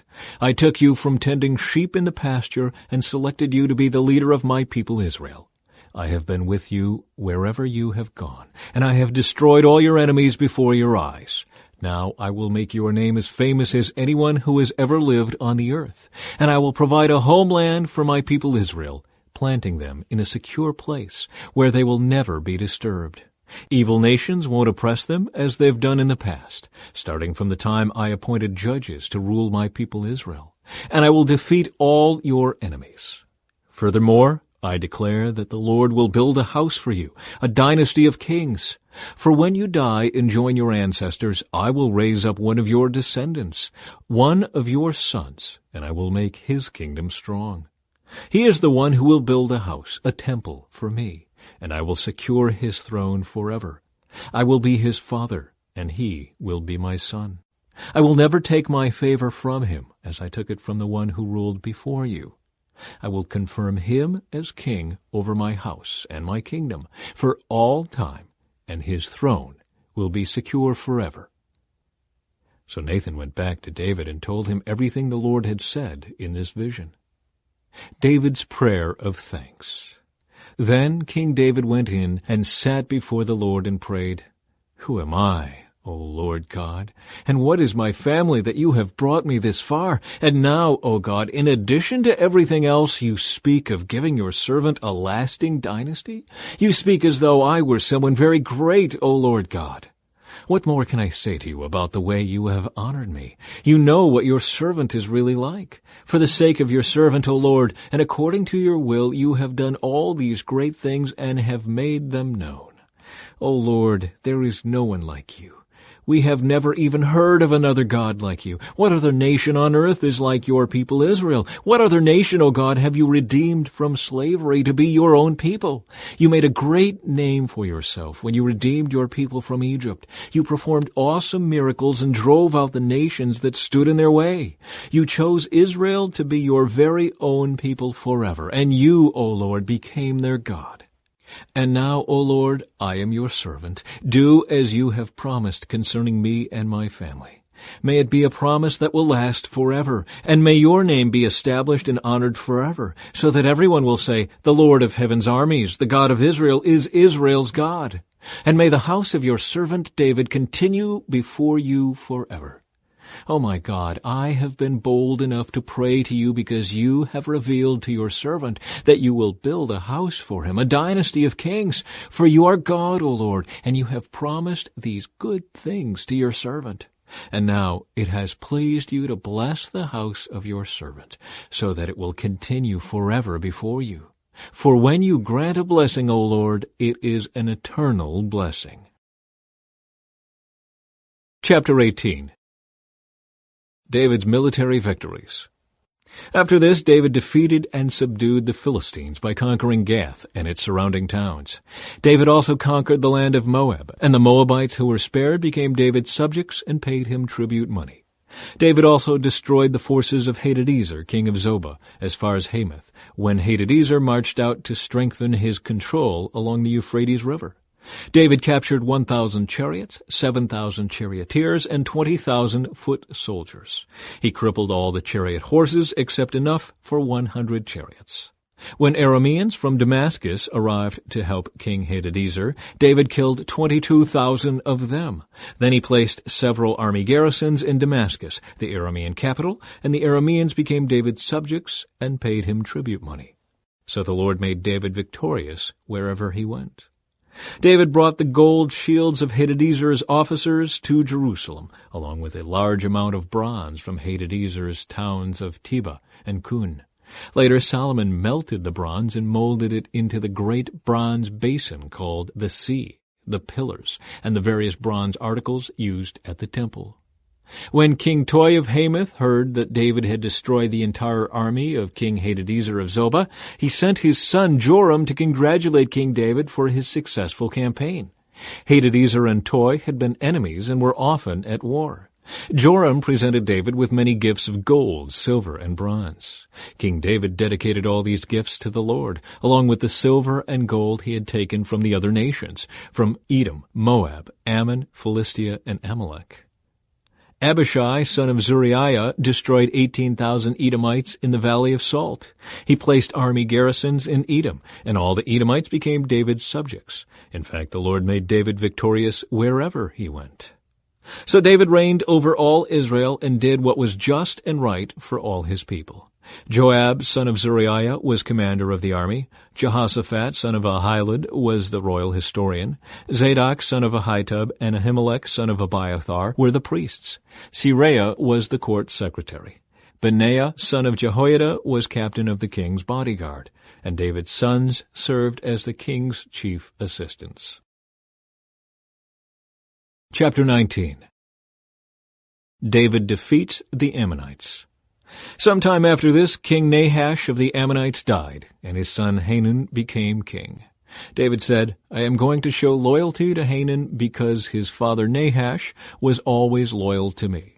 So David sent messengers to express sympathy to Hanun about his father's death. But when David's ambassadors arrived in the land of Ammon, the Ammonite commander said to Hanun, "Do you really think these men are coming here to honor your father? No, David has sent them to spy out the land so they can come in and conquer it." So Hanun seized David's ambassadors and shaved them, cut off their robes at the buttocks, and sent them back to David in shame. When David heard what had happened to the men, he sent messengers to tell them, "Stay at Jericho until your beards grow out, and then come back," for they felt deep shame because of their appearance. When the people of Ammon realized how seriously they had angered David, Hanun and the Ammonites sent 75,000 pounds of silver to hire chariots and charioteers from Aram-Naharaim, Aram-Maacah, and Zobah. They also hired 32,000 chariots and secured the support of the king of Maacah and his army. These forces camped at Medeba, where they were joined by the Ammonite troops that Hanun had recruited from his own towns. When David heard about this, he sent Joab and all his warriors to fight them. The Ammonite troops came out and drew up their battle lines at the entrance of the city, while the other kings positioned themselves to fight in the open fields. When Joab saw that he would have to fight on both the front and the rear, he chose some of Israel's elite troops and placed them under his personal command to fight the Arameans in the fields. He left the rest of the army under the command of his brother Abishai, who was to attack the Ammonites. "If the Arameans are too strong for me, then come over and help me," Joab told his brother. "And if the Ammonites are too strong for you, I will help you. Be courageous. Let us fight bravely for our people and the cities of our God. May the Lord's will be done." When Joab and his troops attacked, the Arameans began to run away. And when the Ammonites saw the Arameans running, they also ran from Abishai and retreated into the city. Then Joab returned to Jerusalem. The Arameans now realized that they were no match for Israel, so they sent messengers and summoned additional Aramean troops from the other side of the Euphrates River. These troops were under the command of Shobach, the commander of Hadadezer's forces. When David heard what was happening, he mobilized all Israel, crossed the Jordan River, and positioned his troops in battle formation. Then David engaged the Arameans in battle, and they fought against him. But again the Arameans fled from the Israelites. This time David's forces killed 7,000 charioteers and 40,000 foot soldiers, including Shobach, the commander of their army. When Hadadezer's allies saw that they had been defeated by Israel, they surrendered to David and became his subjects. After that, the Arameans were no longer willing to help the Ammonites. Chapter 20. David captures Rabbah. In the spring of the year, when kings normally go out to war, Joab led the Israelite army in successful attacks against the land of the Ammonites. In the process, he laid siege to the city of Rabbah. However, David stayed behind in Jerusalem. When David arrived at Rabbah, he removed the crown from the king's head, and it was placed on his own head. The crown was made of gold and set with gems, and he found that it weighed 75 pounds. David took a vast amount of plunder from the city. He also made slaves of the people of Rabbah and forced them to labor with saws, iron picks, and iron axes. That is how David dealt with the people of all the Ammonite towns. Then David and all the army returned to Jerusalem. Battles against Philistine giants. After this, war broke out with the Philistines at Gezer. As they fought, Sibbecai from Husha killed Saph, a descendant of the giants, and so the Philistines were subdued. During another battle with the Philistines, Elhanan, son of Jair, killed Lamai, the brother of Goliath of Gath. The handle of Lamai's spear was as thick as a weaver's beam. In another battle with the Philistines at Gath, they encountered a huge man with 6 fingers on each hand and 6 toes on each foot, 24 in all, who was also a descendant of the giants.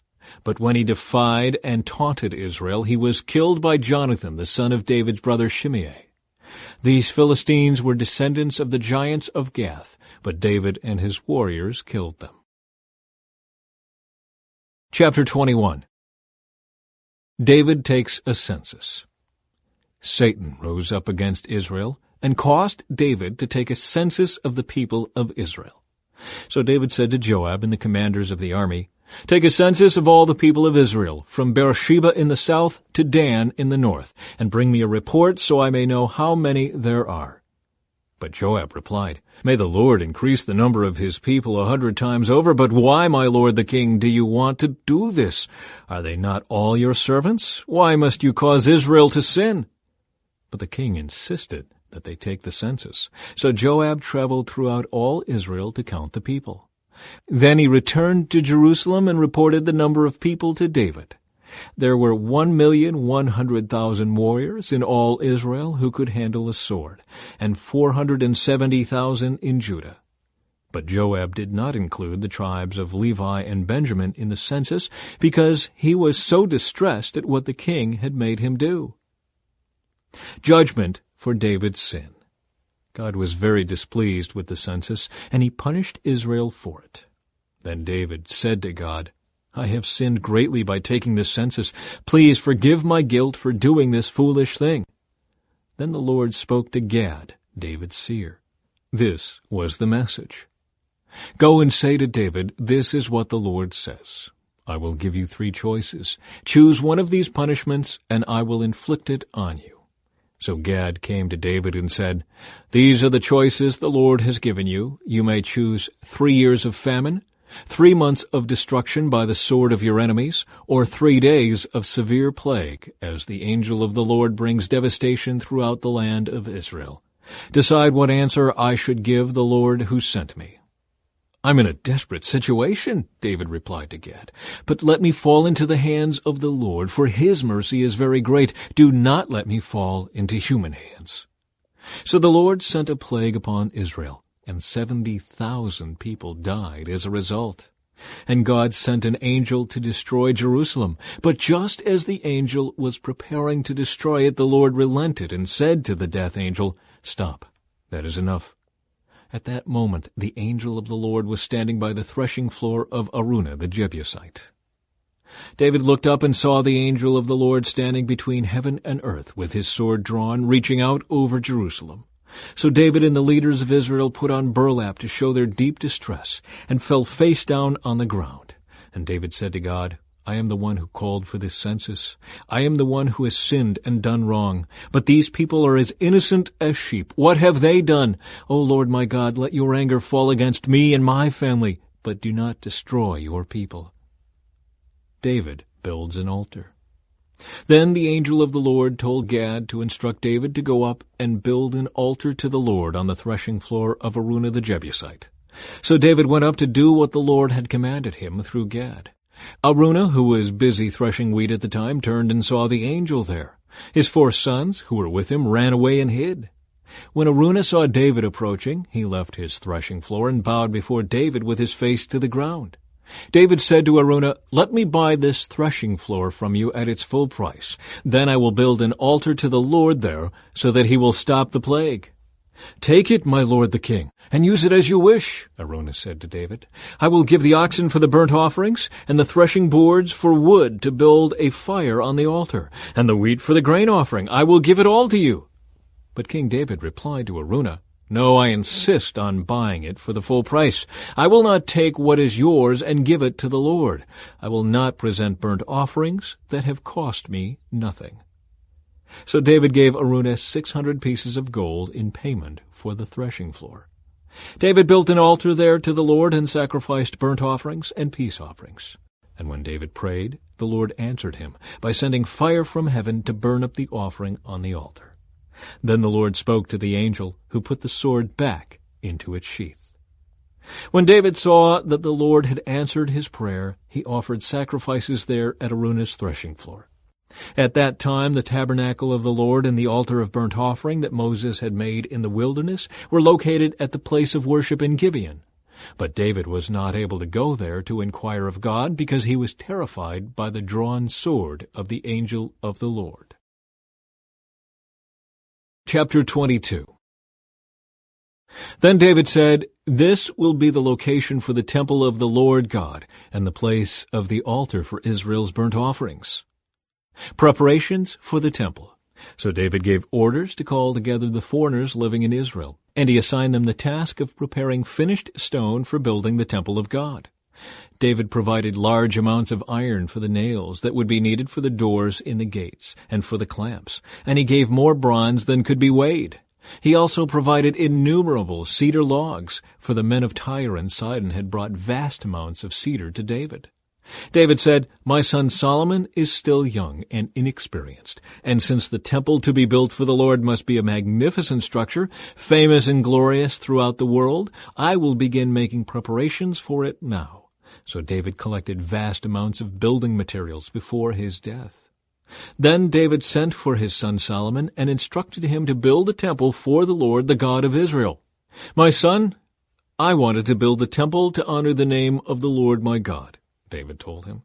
"But the Lord said to me, 'You have killed many men in the battles you have fought, and since you have shed so much blood in my sight, you will not be the one to build a temple to honor my name. But you will have a son who will be a man of peace. I will give him peace with his enemies in all the surrounding lands.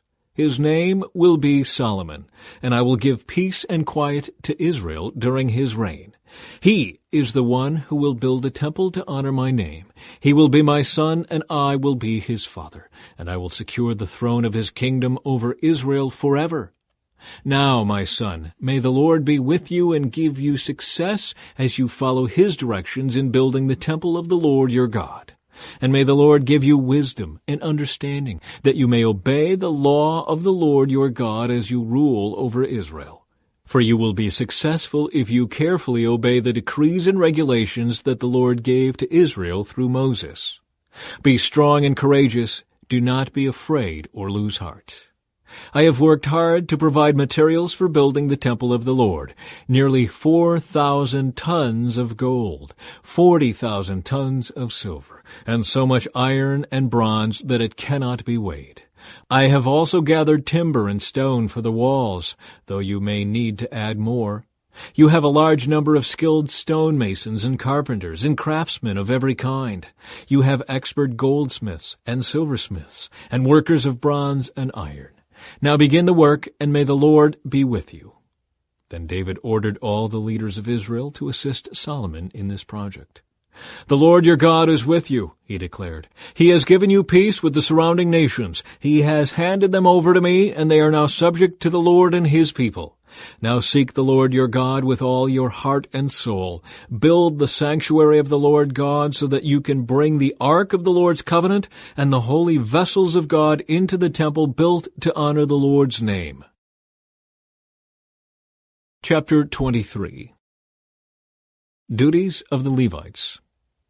When David was an old man, he appointed his son Solomon to be king over Israel. David summoned all the leaders of Israel together with the priests and Levites. All the Levites who were 30 years old or older were counted, and the total came to 38,000. Then David said, "From all the Levites, 24,000 will supervise the work at the temple of the Lord. Another 6,000 will serve as officials and judges. Another 4,000 will work as gatekeepers, and 4,000 will praise the Lord with the musical instruments I have made." Then David divided the Levites into divisions named after the clans descended from the 3 sons of Levi, Gershon, Kohath, and Merari.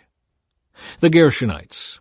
The Gershonite family units were defined by their lines of descent from Libni and Shimei, the sons of Gershon. 3 of the descendants of Libni were Jehiel, the family leader, Zetham, and Joel. These were the leaders of the family of Libni. 3 of the descendants of Shimei were Shelamoth, Haziel, and Haran. 4 other descendants of Shimei were Jahath, Ziza, Jeush, and Beriah. Jahath was the family leader, and Ziza was next. Jeush and Beriah were counted as a single family because neither had many sons. The Kohathites. 4 of the descendants of Kohath were Amram, Izhar, Hebron, and Uzziel. The sons of Amram were Aaron and Moses.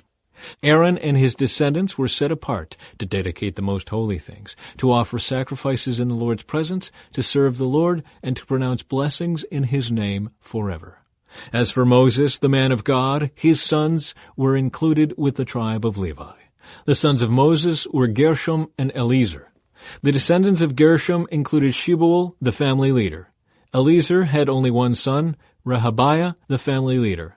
Rehabiah had numerous descendants. The descendants of Izhar included Shelomoth, the family leader. The descendants of Hebron included Jeriah, the family leader, Amariah the second, Jehaziel the third, and Jekameam the fourth. The descendants of Uzziel included Micah, the family leader, and Ishiah the second. The Merarites. The descendants of Merari included Malai and Mushai. The sons of Malai were Eleazar and Kish.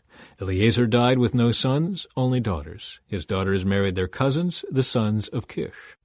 3 of the descendants of Mushai were Malai, Eder, and Jeremoth. These were the descendants of Levi by clans, the leaders of their family groups registered carefully by name. Each had to be 20 years old or older to qualify for service in the house of the Lord. For David said, "The Lord, the God of Israel, has given us peace, and he will always live in Jerusalem." Now the Levites will no longer need to carry the tabernacle and its furnishings from place to place. In accordance with David's final instructions, all the Levites 20 years old or older were registered for service. The work of the Levites was to assist the priests, the descendants of Aaron, as they served at the house of the Lord. They also took care of the courtyards and side rooms, helped perform the ceremonies of purification, and served in many other ways in the house of God. They were in charge of the sacred bread that was set out on the table, the choice flour for the grain offerings, the wafers made without yeast, the cakes cooked in olive oil, and the other mixed breads. They were also responsible to check all the weights and measures. And each morning and evening they stood before the Lord to sing songs of thanks and praise to him. They assisted with the burnt offerings that were presented to the Lord on Sabbath days, at new moon celebrations, and at all the appointed festivals. The required number of Levites served in the Lord's presence at all times, following all the procedures they had been given. And so, under the supervision of the priests, the Levites watched over the tabernacle and the temple and faithfully carried out their duties of service at the house of the Lord. Chapter 24. Duties of the priests. This is how Aaron's descendants, the priests, were divided into groups for service. The sons of Aaron were Nadab, Abihu, Eleazar, and Ithamar. But Nadab and Abihu died before their father, and they had no sons. So only Eleazar and Ithamar were left to carry on as priests. With the help of Zadok, who was a descendant of Eleazar, and of Ahimelech, who was a descendant of Ithamar, David divided Aaron's descendants into groups according to their various duties. Eleazar's descendants were divided into 16 groups and Ithamar's into 8, for there were more family leaders among the descendants of Eleazar. All tasks were assigned to the various groups by means of sacred lots, so that no preference would be shown, for there were many qualified officials serving God in the sanctuary from among the descendants of both Eleazar and Ithamar. Shemaiah, son of Nethanel, a Levite, acted as secretary and wrote down the names and assignments in the presence of the king, the officials, Zadok the priest, Ahimelech, son of Abiathar, and the family leaders of the priests and Levites. The descendants of Eleazar and Ithamar took turns casting lots. The first lot fell to Jehoiarib. The second lot fell to Jedaiah. The third lot fell to Haram. The fourth lot fell to Seorim. The fifth lot fell to Malchijah. The sixth lot fell to Mijamin. The seventh lot fell to Hakaz. The eighth lot fell to Abijah. The ninth lot fell to Jeshua. The 10th lot fell to Shechaniah. The 11th lot fell to Eliashib. The 12th lot fell to Jachim. The 13th lot fell to Huppah. The 14th lot fell to Jeshabeab. The 15th lot fell to Bilgah. The 16th lot fell to Immer. The 17th lot fell to Hezer. The 18th lot fell to Hapizes. The 19th lot fell to Pethahiah. The 20th lot fell to Jehezkel. The 21st lot fell to Jachin. The 22nd lot fell to Gamul. The 23rd lot fell to Deliah. The 24th lot fell to Maaziah. Each group carried out its appointed duties in the house of the Lord according to the procedures established by their ancestor Aaron in obedience to the commands of the Lord, the God of Israel. Family leaders among the Levites. These were the other family leaders descended from Levi. From the descendants of Amram, the leader was Shebuel. From the descendants of Shebuel, the leader was Jediah. From the descendants of Rehabiah, the leader was Ishiah. From the descendants of Izhar, the leader was Shelemith.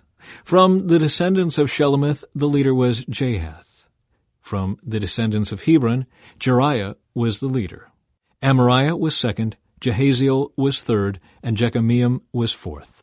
From the descendants of Uzziel, the leader was Micah. From the descendants of Micah, the leader was Shemer, along with Ishiah, the brother of Micah. From the descendants of Ishiah, the leader was Zechariah. From the descendants of Merari, the leaders were Malai and Mushai. From the descendants of Jaaziah, the leader was Beno. From the descendants of Merari through Jaaziah, the leaders were Beno, Shoham, Zaccur, and Ibri. From the descendants of Malai, the leader was Eleazar, though he had no sons. From the descendants of Kish, the leader was Jeremiel. From the descendants of Mushai, the leaders were Malai, Eder, and Jeremoth. These were the descendants of Levi in their various families. Like the descendants of Aaron, they were assigned to their duties by means of sacred lots, without regard to age or rank. Lots were drawn in the presence of King David, Zadok, Ahimelech, and the family leaders of the priests and the Levites. Chapter 25. Duties of the musicians. David and the army commanders then appointed men from the families of Asaph, Heman, and Jeduthun to proclaim God's messages to the accompaniment of lyres, harps, and cymbals. Here is a list of their names and their work. From the sons of Asaph, there were Zaccur, Joseph, Nethaniah, and Azarellah. They worked under the direction of their father Asaph, who proclaimed God's messages by the king's orders. From the sons of Jeduthun, there were Gedaliah, Zeri, Jeshaiah, Shimei, Hashabiah, and Mattithiah, 6 in all. They worked under the direction of their father Jeduthun, who proclaimed God's messages to the accompaniment of the lyre, offering thanks and praise to the Lord. From the sons of Heman, there were Bukiah, Mattaniah, Uzziel, Shubael, Jeremoth, Hananiah, Hanani, Eliathah, Gidaltai, Romantiezer, Joshbekashah, Malothi, Hathir, and Mahazioth. All these were the sons of Heman, the king's seer, for God had honored him with 14 sons and 3 daughters. All these men were under the direction of their fathers as they made music at the house of the Lord. Their responsibilities included the playing of cymbals, harps, and lyres at the house of God. Asaph, Jeduthun, and Heman reported directly to the king. They and their families were all trained in making music before the Lord, and each of them, 288 in all, was an accomplished musician. The musicians were appointed to their term of service by means of sacred lots, without regard to whether they were young or old, teacher or student. The first lot fell to Joseph of the Asaph clan and 12 of his sons and relatives. The second lot fell to Gedaliah and 12 of his sons and relatives. The third lot fell to Zaccur and 12 of his sons and relatives.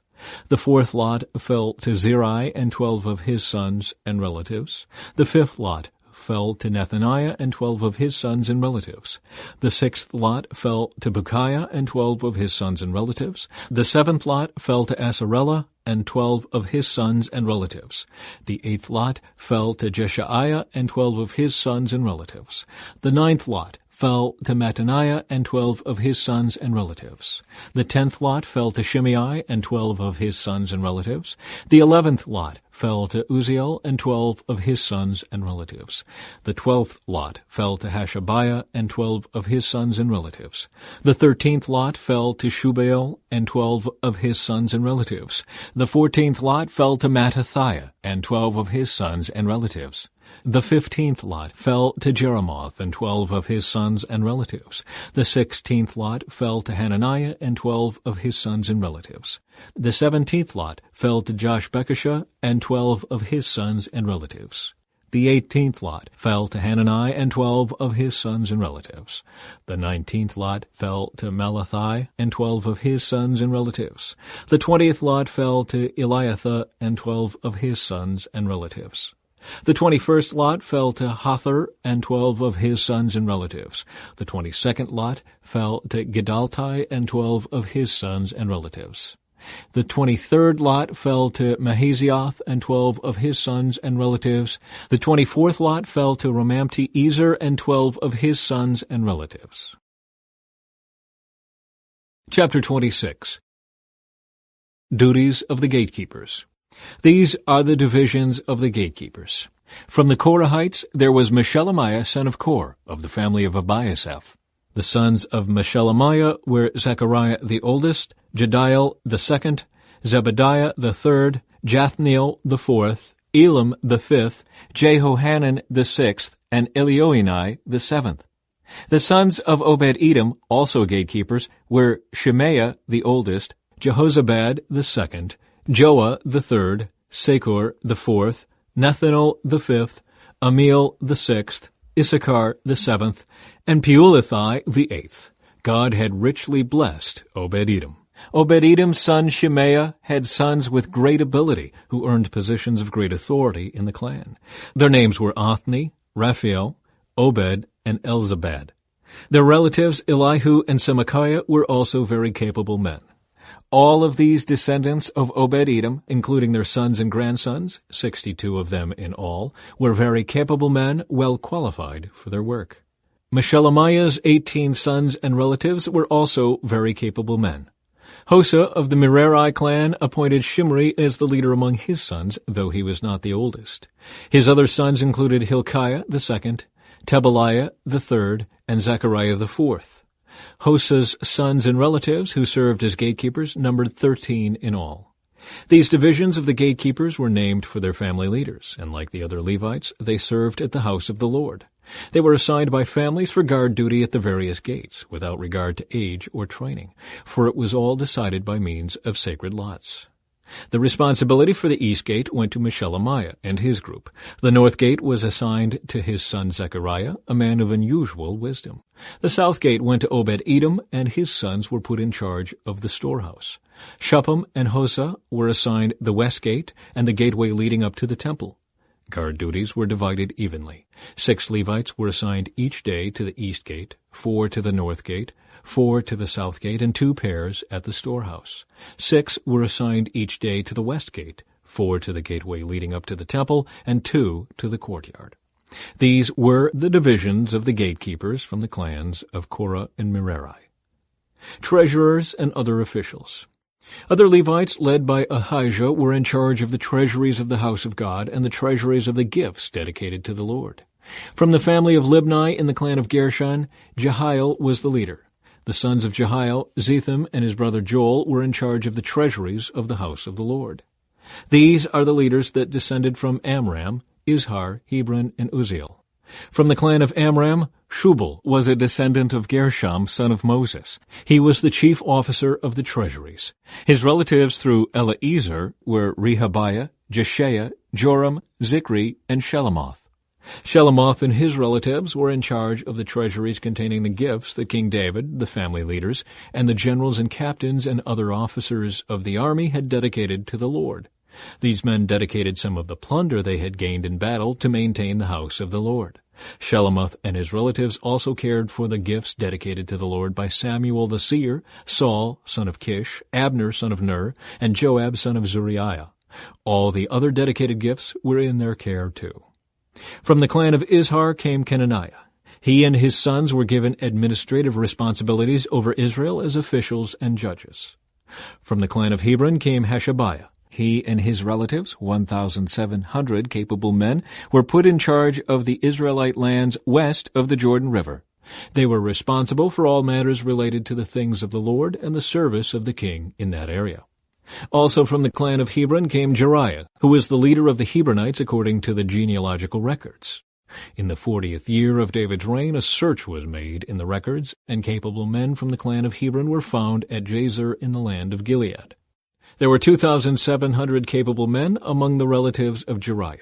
King David sent them to the east side of the Jordan River and put them in charge of the tribes of Reuben and Gad and the half-tribe of Manasseh. They were responsible for all matters related to God and to the king. Chapter 27. Military commanders and divisions. This is the list of Israelite generals and captains and their officers who served the king by supervising the army divisions that were on duty each month of the year. Each division served for 1 month and had 24,000 troops. Joshabim, son of Zabdiel, was commander of the 1st division of 24,000 troops, which was on duty during the 1st month. He was a descendant of Perez and was in charge of all the army officers for the 1st month. Dodai, a descendant of Ahoah, was commander of the 2nd division of 24,000 troops, which was on duty during the 2nd month. Mikloth was his chief officer. Benaiah, son of Jehoiada the priest, was commander of the 3rd division of 24,000 troops, which was on duty during the 3rd month. This was the Benaiah who commanded David's elite military group known as the 30. His son Amizabad was his chief officer. Asahel, the brother of Joab, was commander of the 4th division of 24,000 troops, which was on duty during the 4th month. Asahel was succeeded by his son Zebediah. Shammah the Israelite was commander of the 5th division of 24,000 troops, which was on duty during the 5th month. Ira, son of Ikish from Tekoa, was commander of the 6th division of 24,000 troops, which was on duty during the 6th month. Helez, a descendant of Ephraim from Pelon, was commander of the 7th division of 24,000 troops, which was on duty during the 7th month. Sibekiah, a descendant of Zerah from Husha, was commander of the 8th division of 24,000 troops, which was on duty during the 8th month. Abiezer from Anathoth in the territory of Benjamin was commander of the 9th division of 24,000 troops, which was on duty during the 9th month. Maharai, a descendant of Zerah from Netophah, was commander of the 10th division of 24,000 troops, which was on duty during the 10th month. Benaiah from Pirathon in Ephraim was commander of the 11th division of 24,000 troops, which was on duty during the 11th month. Helid, a descendant of Othniel from Netophah, was commander of the 12th division of 24,000 troops, which was on duty during the 12th month. Leaders of the tribes. The following were the tribes of Israel and their leaders. Reuben, Elizur son of Zikri. Simeon, Shephatiah son of Maacah. Levi, Hashabiah son of Kemuel. Aaron the priests, Zadok. Judah, Elihu, a brother of David. Issachar, Omri son of Michael. Zebulun, Ishmaiah son of Obadiah. Naphtali, Jeremoth son of Azriel. Ephraim, Hoshea son of Azaziah. Manasseh, west, Joel son of Pedaiah. Manasseh in Gilead, east, Iddo son of Zechariah. Benjamin, Jaziel son of Abner. Dan, Azarel son of Jeroham. These were the leaders of the tribes of Israel. When David took his census, he did not count those who were younger than 20 years of age, because the Lord had promised to make the Israelites as numerous as the stars in heaven. Joab son of Zeruiah began the census but never finished it, because the anger of God fell on Israel. The total number was never recorded in King David's official records. Officials of David's kingdom. Asmaveth son of Adiel was in charge of the palace treasuries. Jonathan, son of Uzziah, was in charge of the regional treasuries throughout the towns, villages, and fortresses of Israel. Ezri, son of Caleb, was in charge of the field workers who farmed the king's lands. Shimei from Ramah was in charge of the king's vineyards. Zabdi from Shephem was responsible for the grapes and the supplies of wine. Baal-Hanan from Geder was in charge of the king's olive groves and sycamore fig trees in the foothills of Judah. Joash was responsible for the supplies of olive oil. Shitrai from Sharon was in charge of the cattle on the Sharon plain. Shaphat, son of Adli, was responsible for the cattle in the valleys. Obal the Ishmaelite was in charge of the camels. Jediah from Meronoth was in charge of the donkeys. Jaziz the Hagrite was in charge of the king's flocks of sheep and goats. All these officials were overseers of King David's property. Jonathan, David's uncle, was a wise counselor to the king, a man of great insight and a scribe. Jehiel the Hakmonite was responsible for teaching the king's sons. Ahithophel was the royal adviser. Hushai the Archite was the king's friend. Ahithophel was succeeded by Jehoiada, son of Benaiah, and by Abiathar. Joab was commander of the king's army. Chapter 28. David's instructions to Solomon.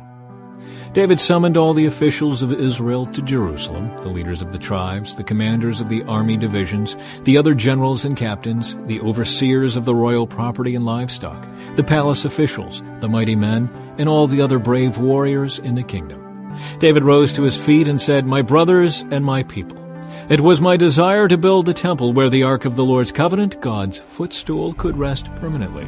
I made the necessary preparations for building it, but God said to me, 'You must not build a temple to honor my name, for you are a warrior and have shed much blood.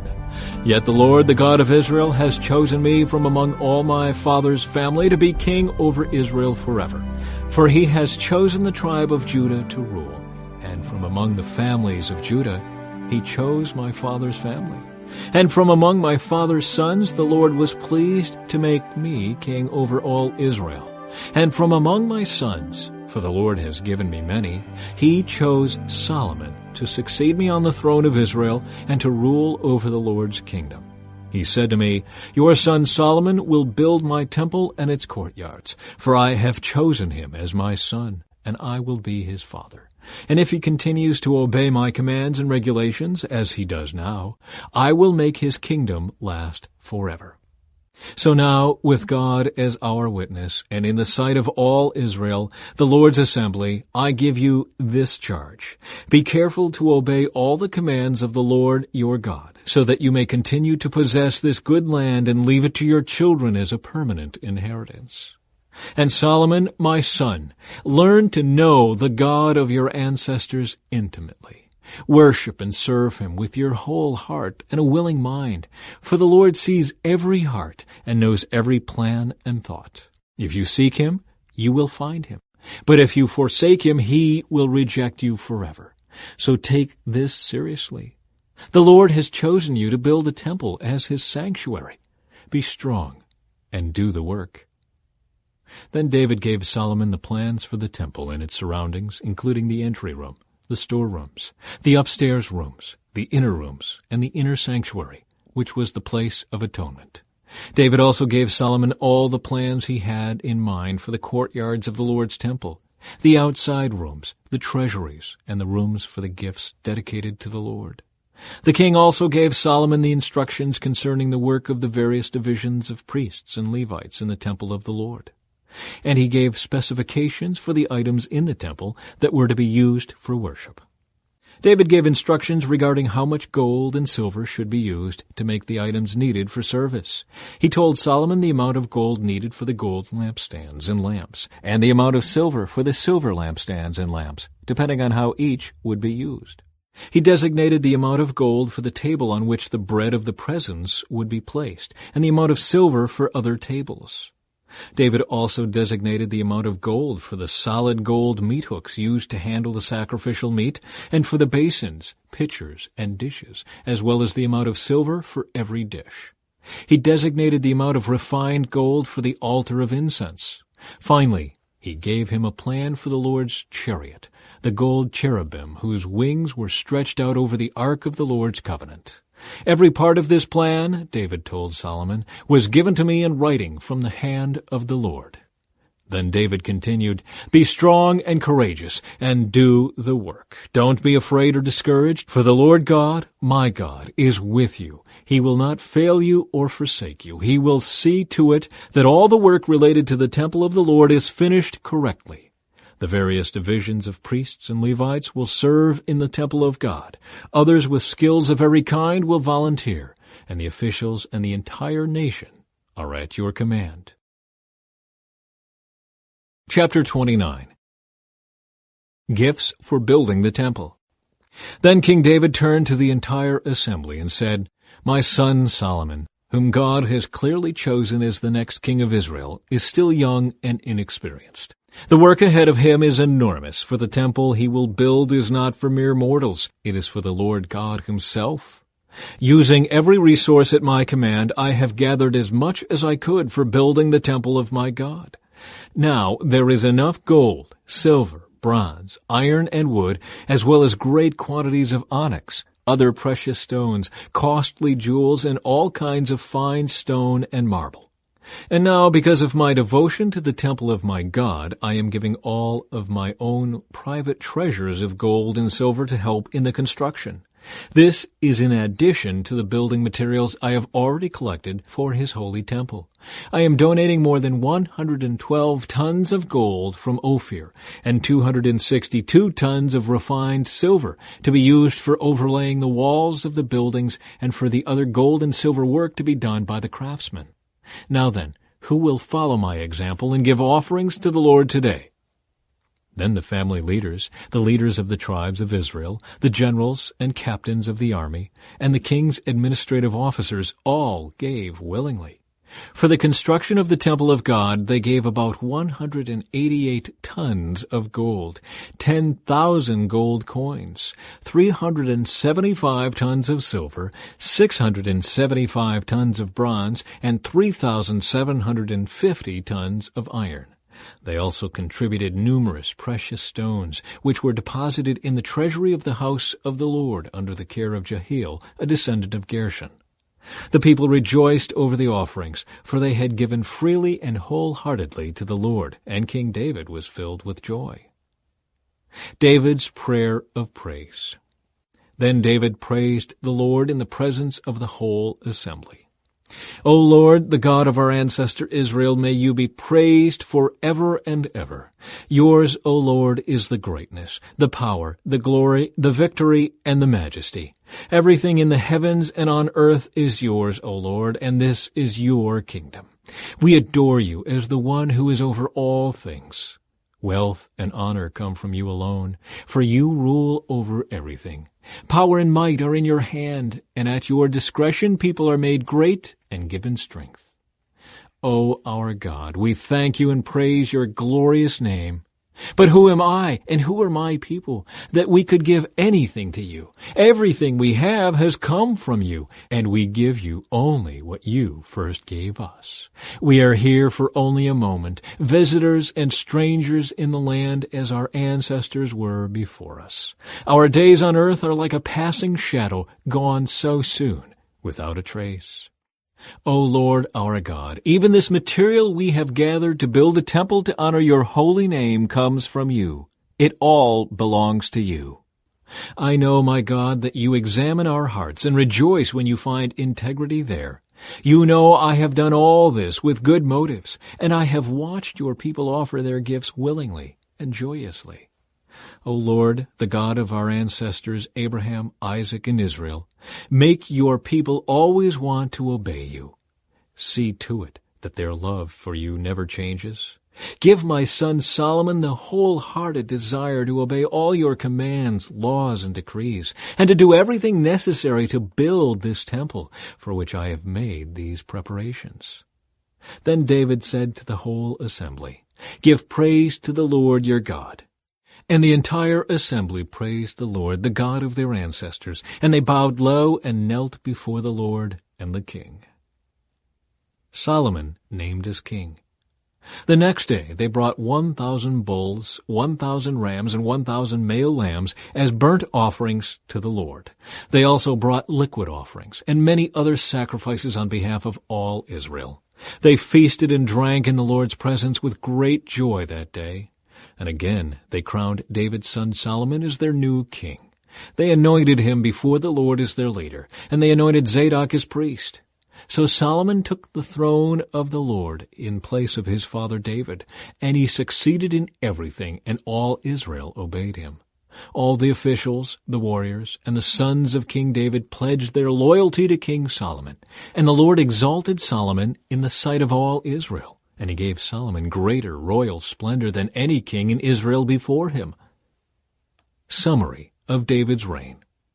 So David, son of Jesse, reigned over all Israel. He reigned over Israel for 40 years, 7 of them in Hebron, and 33 in Jerusalem. He died at a ripe old age, having enjoyed long life, wealth, and honor. Then his son Solomon ruled in his place. All the events of King David's reign from beginning to end are written in the record of Samuel the seer, the record of Nathan the prophet, and the record of Gad the seer. These accounts include the mighty deeds of his reign and everything that happened to him and to Israel and to all the surrounding kingdoms.